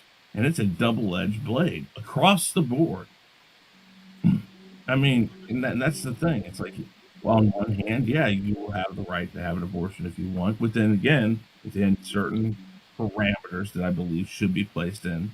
And the same thing with vaccines. You shouldn't have to have it done. And maybe we have certain generic And the way it was things before there. was if you wanted an abortion, you could get one. If you wanted a vaccine, you could get one. There was no law forcing you to get an abortion. There was no law forcing you to get a vaccine. Correct. Yeah, I mean, I don't know. But it is not a simple answer. It's not going to be fun. You're going to see a lot of believe me, tough questions. And I hate the slippery slope fallacy as much as the next person, but when it comes to the way Clarence Thomas wrote his little confirmation, I can't help but see this now as a slippery slope because of the way he worded things. Mm-hmm. That's just your leftist paranoia getting to you. No. Well, how is it leftist paranoia when 6 of the 9 judges agreed with him? Yeah. It is very easy for so many people to lose their rights right now if they choose to pursue this. Never had a right to abortion in the first place. Yeah, you did. That's yes, what Roe we vs. Wade did. Yeah. That is just a straight lie. Yeah, that's what Roe vs. Wade was, man. It's protection of the human body. I mean, again, as much as you're against abortion, as much as you'll champion this. I don't know what you can't. There's nothing religious about this argument. There's two. Oh, absolutely, it is. No, I can agree with that. No, there is very much a religious side to this argument. Yeah, there is. Yeah, conservatism is rooted in. Conservatism is just like what King James believed. King James was rooted religion. I still believe there is two in an abortion. There is still the woman and the child. You don't have to have religion to believe that there's 2 people involved in this. You don't have to, but this is very much religiously pushed. You don't have to. I want to respond to this comment real quick. Unfortunately, that is not correct. I did look into this because I was wrong on this, Nation. There is no law on the books as of right now that requires spousal agreement to have a woman get her tubes tied or anything like that, or a hysterectomy. There are certain states. There are states that have tried to implement that, but they were denied under the Constitution, and unfortunately, they were denied under Roe v. Wade. It might come in the future that if a woman wants to get a hysterectomy, she needs her spouse's permission to do so. But that isn't the case as of right now. Before that, they were only denied by medical providers, not by the government. Yeah, otherwise, a man would have to have the wife's permission to get a vasectomy. Which has never been on the books. No. For some reason, it was a law that only applied to women. Forbidding all that. I wonder why. But yeah, as of right now, there is no. Don't want women to tell them to do their job. Yeah, there is no law that would dictate a woman having to have spousal permission to get a hysterectomy. But again, that was under the right to privacy laws that were just gotten rid of. So. Mm-hmm. You're acting like Roe v. Wade was the only one that supported right to privacy. It's been okay. What was it? When it comes to major women's rights, I can't hear when you both talk. Dad, go. What other major court precedent supported the right to privacy? Let me look it up. Several. Right to privacy of oneself is what that again. Yeah. And that would be technicality. Roe versus Wade was overturned on a technicality because here's the thing: the original premise of the idea wasn't just abortion; it was the right for a woman to choose what to do with her body, not about abortion necessarily. Because there were a lot of circumstances when this came into play that men were able to stop their wives from having certain things done, and in this certain circumstance, it did boil down to abortion, but it was kind of worded with the idea that you do not have a right tell a woman what to do with her body. Now, again, I think in the world we live in, this needs to be broadly stated as man, woman, trans, whatever. Yeah, that's on you. If you have a horrible, and I've heard of this happening, when you have sex change, that sometimes a horrible infection can happen inside the body that's killed people. That's on you. If you have that done, and you're responsible for that because you made that choice. Not the government, not the doctor. It's something that can happen. Same thing. I mean, listen, abortions don't always go the way that they're meant to go. Bad things have happened during abortions. We know this. But that's a decision that you have to shoulder. You have to say that if you're willing to get an abortion, that you take on all of those things that go with it. That then bleeds into things like malpractice. That bleeds into also. I mean, this goes so far into so many different things that that are screwed up in the United States. Period. There needs to be very generic, basic laws.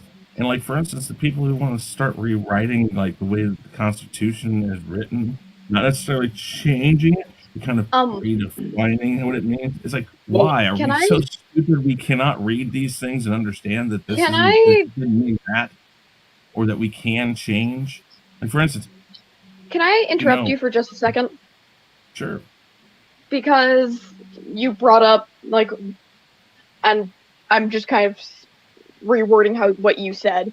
Not really. Mm-hmm. I'm taking what you said and just a very basic part of it. Sorry. Mm-hmm. It was actually put, I believe it was by Thomas Jefferson, that our Constitution should be rewritten and rethought about every 19 years. So it stays up to date, because we are using a Constitution that is how old? Mm-hmm. I don't think it should be rewritten. I think it should be. Listen, what I mean is, I think people Chris, should be. You were saying it. I just want to clarify, because you said earlier it's how it should be interpreted, not rewritten. Because you said it should be rewritten. Because remember, the Constitution is supposed to be a living document. It's supposed to be changed. What I mean is we should be smart enough to understand that even though it gave rights to, like originally it stated things about slavery and stuff, yes, there's an amendment in there, but we should understand that certain things transform into new things, and we should understand how that changes in today's time. Not that it needs to be written down in the document. We should be able to look at it and apply it to today's terms and not say, okay, this needs to be rewritten. No, it is, for lack of a better term, a very, very generic, broad, sweeping statements in the Constitution. It doesn't, I mean, right to bear arms is very, very, very broad.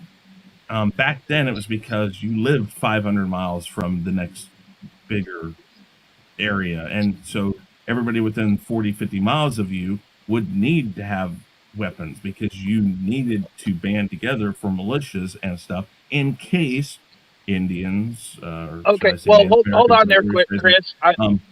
Just to go back, remember, the Second Amendment was not about their actual right to own firearms. The Second Amendment was originally about the federal army, which is what the states were worried that if the federal government had an army. Hold on, let me finish. Was about the states did not want the federal government to have a standing army. They wanted the state militias to come to be the fighting force of the United States. That was until the War of 1812, when we realized with 3,000 troops as a standing army was not enough to defend ourselves from the British. And especially when the armies of Virginia, Georgia, or the militias of those states refused to send them to the northern states in order to help defend from the British. That's why we have the armed forces now that we have now. Father. Yes. Quinn wants to know if they can come up. Yeah, but I might end the stream fairly soon. So that's there's your answer. But you never say anything to black people. But hey, Joshua, I'm talking Benjamin, about how it was. can you please explain your work? I want. How did we get here? Yeah, what the fuck? Yeah. Please explain your work. I'm talking about how the purpose of the Second Amendment was originally. How it has been interpreted since has changed, especially as of 2012. You guys realize that the amendment is the government's way of interpreting the Constitution with different amendments? No, not Yeah, the amendments. hang on. Let me finish. Hold on. Let me finish. The amendments of the Constitution.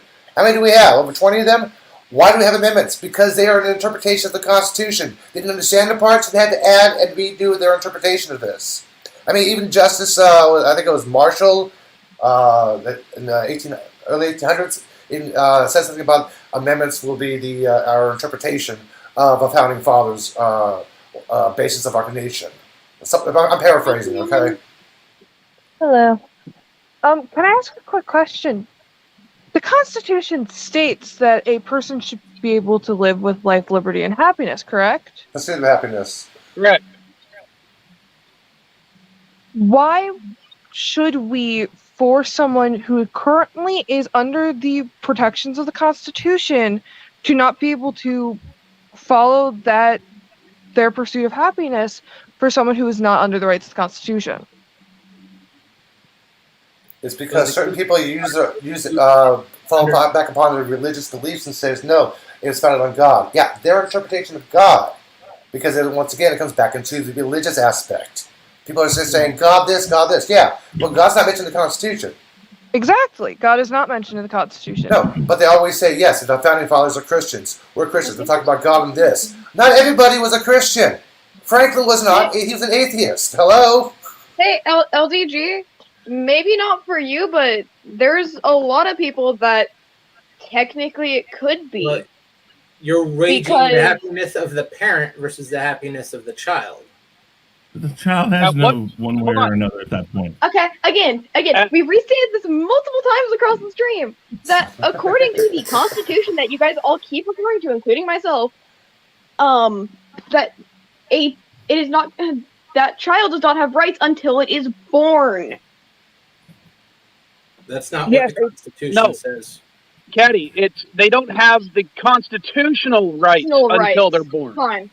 Yes, you are correct. I worded things wrong. Everyone in this country who visits this country, legally or illegally, has certain rights guaranteed by state and federal laws. But constitutional rights are only granted to citizens of this country. And a fetus is not considered a citizen of the United States until it is born. But it's still considered a person in most states. But let me put it this way, Germ. Would you say that an illegal alien has the freedom of speech in this country? In certain states, yeah, but they're not under the Constitution. No, states don't control the federal government.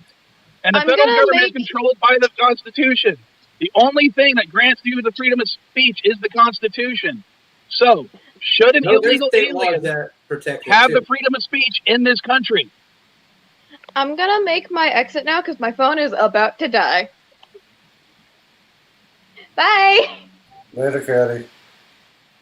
I'm gonna make my exit with her because I actually actively need to talk to her about getting together. And I'm probably gonna end the stream shortly anyway because I got a Deloja. But hopefully, despite any arguments that we've had, we're all people. We can still get along, hopefully. Can we all just get along? Well, let me say something really quick here, especially to Resolute. Obviously, you're against abortion, and don't think for a minute that I'm not. I just don't feel right telling a person who has to deal with that decision on their own what they should or shouldn't do.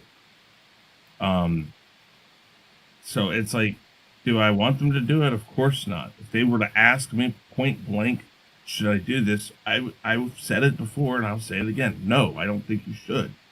But that is a decision you have to shoulder on your own. And that's all I'm saying is that I don't think any one person in the world should be told what to do. And I mean, if you go over to other countries and stuff where this type of thing is so far from the realm of possibility. You don't have nearly the amount of rights you have here in the States. I start thinking, why are we going to start taking rights away from people? Why are we allowing this? Why are we championing this cause of removing rights when we're supposed to be a country based on your right to do X, Y, and Z? Because, I mean, listen, if it isn't your own wife or your own girlfriend, what does somebody having an abortion do to you? Hey, real quick, I just want to say this before I go. If it was different, if pregnancy happened randomly, like you just randomly got pregnant, it would be a whole different story. Imagine that. But there are circumstances that it does. Yeah, and LDG, randomly all happen. pregnancy is pretty much random. Yeah, there are some women who can drop guaranteed multiple pregnancy. eggs. There are women who can drop multiple eggs and have an unplanned pregnancy. Resolute.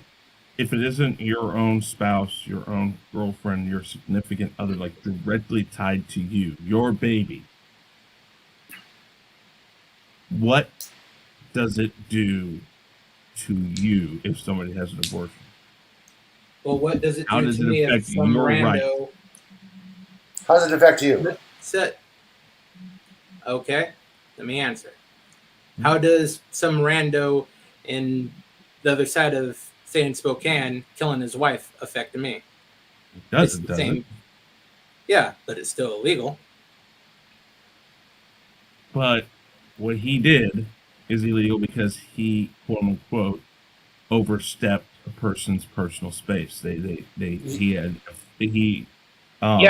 just said because it's illegal. What about the guy who ran the red light across town? How does that affect you? You said just because it's illegal. So running a red light is illegal as well. So how does that person running a red light across town affect you? You didn't answer the question, Resolute. So you're equating murder with running a red light? No, I'm equating with what you said. It's illegal, period. That's what I'm equating it to. I'm not saying what the law is. I'm saying about these statements. Before this was overturned, when it was allowed, what does it do to you? Why are you given the why are you championing the rights? Just like I say, if some guy and his wife 400 miles away from me. Yeah, and hold on, I just want to respond to this comment. There is no federal tax dollars that have ever gone to paying for abortions in this country, ever. No. Even when Planned Parenthood was getting federal aid money, they literally stipulated into it that it could not go to abortions. So your argument there is completely null and void. Not really. It's just a matter of moving a category of money over. And there's no proof that ever happened, dude. Yeah.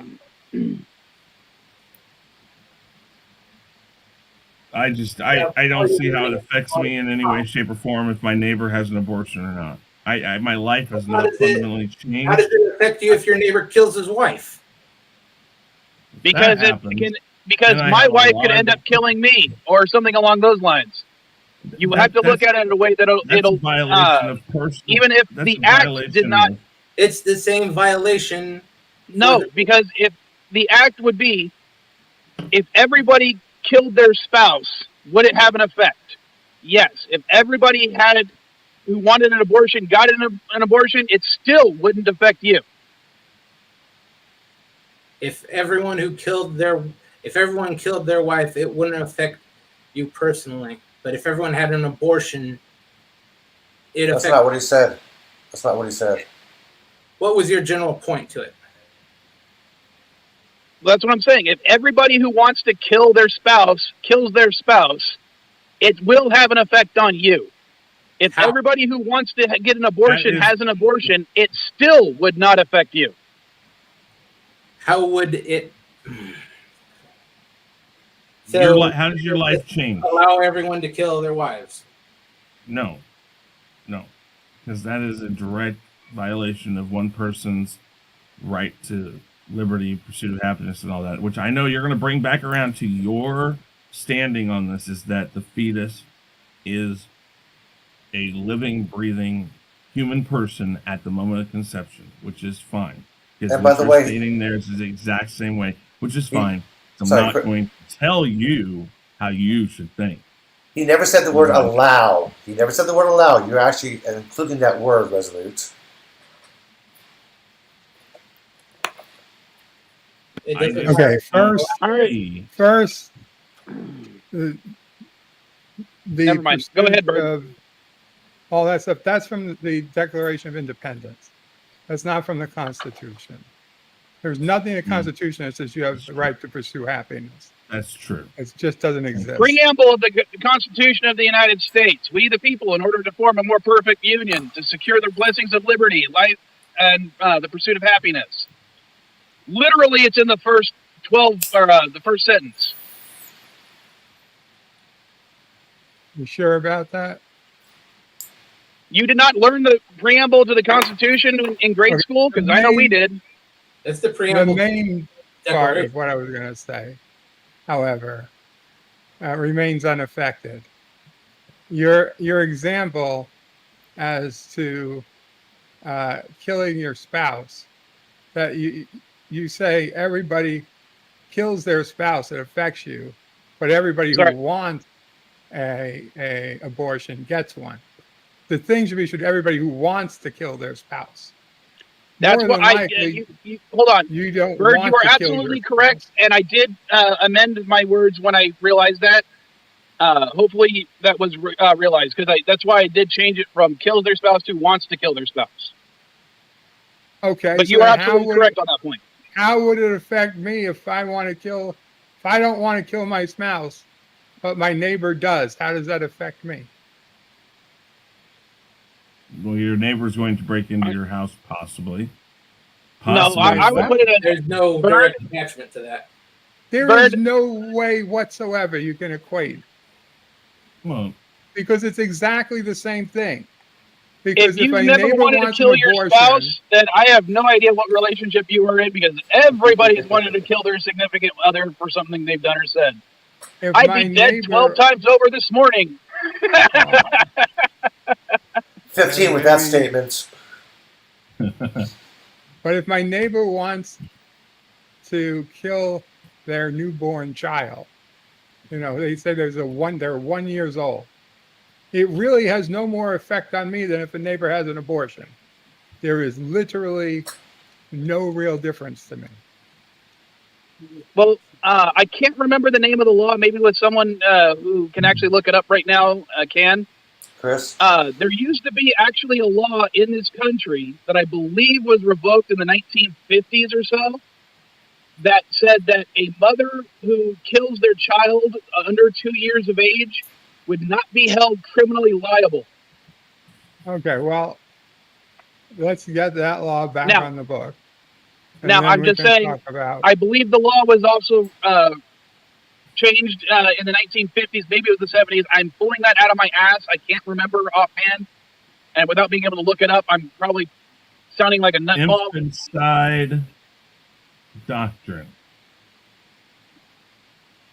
The what, Chris? because it seems like some of our biggest Infanticide doctrine. The cases. Court of Appeal rejected the infant appeal side. brought by a woman convicted on the murder of her 3-month-old baby. This case had not admitted to killing. Her counsel had adduced evidence to suggest that the baby died of natural causes, and the possibility of alternative homicide charge in her conviction of infanticide was not raised by either prosecution or defense at the trial. So baby died of SIDS? It was this right here came from a 2012 case. I did not mean to turn my camera on. Sorry, you had to see my ugly mug there for a second. I was blinded by the shininess.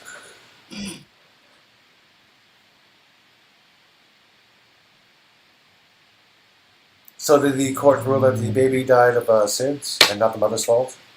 I didn't really go into it that much.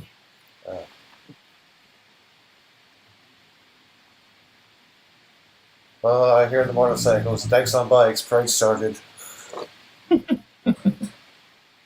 I'm a block away from Market. I can hear this shit. I'd have to dig into that a lot. I mean, I'm waiting for the bands to go by.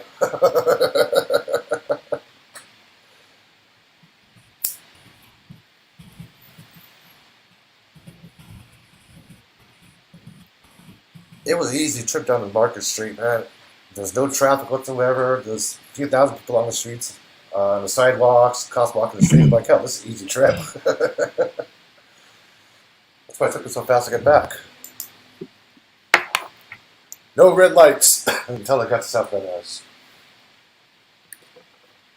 interesting. I love going through these laws that are still in effect that make no sense.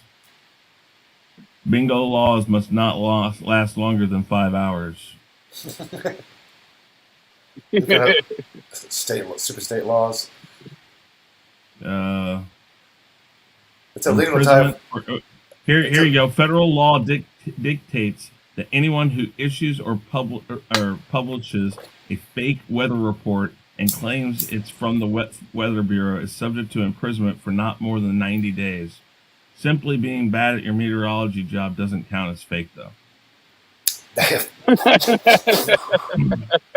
hear that, Katie? Fortune telling bad unless it's healthcare related. One obviously antiquated New Orleans law, especially if you've ever been there to see just how many people are making a living at it, forbids the business of fortune telling, astrology, or palmistry to settle lovers quarrels. Locate buried or hidden treasures, remove evil influences, reveal secrets, or to bring together the bitterness enemies, converting them into staunchest friends. However, nothing herein contained shall apply to any branch of medical science. So, in other words, if your science tells you that that you need to settle your lover quarrel, it's okay. I wonder why they would trust science over a fortune teller. Right here, no margarine in Wisconsin, although I believe I know why. Yeah, it's butter. Real butter. Yeah. Children's lemonade stands are illegal. Children's lemonade stands are illegal. Our stands are a part of long-lasting right of childhood. Parents use them to teach their children's lessons of value of working for $1 through this method. But for a growing number of municipalities, they are against the law. Take the story from Coralville, Iowa, in which a 4-year-old Abigail Krussinger had her stand shut down by police 30 minutes after she opened it. Forbes has several other similar cases here if you think you can keep your blood pressure under control. Of course, there are blue laws. Alabama's fake mustache law, wherein it's said to be illegal to make a person in a church laugh by wearing a fake mustache on Sunday. It's a prime example of blue law. Never mind that there is actually no mention of mustaches or church in the actual statute. The spirit of the laws is there, and it states that out of religious respect, mostly to Christians, certain activities like selling alcohol should be prohibited on Sundays. It was illegal in Phoenix. It was up and spit on the sidewalk for a long time. Since you brought it up, Chris, one of the funniest laws here in California is it is illegal to fish in the ocean while driving in your car. Mm-hmm. Yeah, I mean, that's the thing. If I thought for a moment that the world wouldn't burn in anarchy, that if every law in the books had to be re-examined, that's really what needs to be done. Common sense needs to be put into place. And when I say common sense, again, that doesn't necessarily mean it's a good thing that some of these things like abortion being a person's choice, I don't think that's a good thing. I just think that it's something that I don't have to worry. I don't get affected by that. And if my friend comes and cries to me because they get it done, I'm gonna look at him and say, "Hey, gee, you made that choice."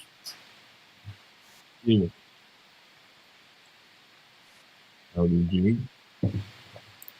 Oh, am I finally in here? Yo, what's going on? Physically, yes, but not mentally. No, okay? this is you fell asleep listening to me dribble on for hours. Yeah, a and, little bit. Actually, you know what? Now that you you're mention it, dreaming that you're up here on the panel. Yeah, dude, you got the backstage button wrong, mixed up. You clicked the wrong. dear God. Well, Jordan's in the backstage too, but I can only bring 6 up right now. Well, I And I thought you probably were closing. should end the stream because I'm sure Mrs. Vile wants to go get food. Food? What's that? Oh, So, Take care. Dude. all right. Later, Kapla, bird. See you Kapla. next week. And I will see you guys next week. Later, weirdos.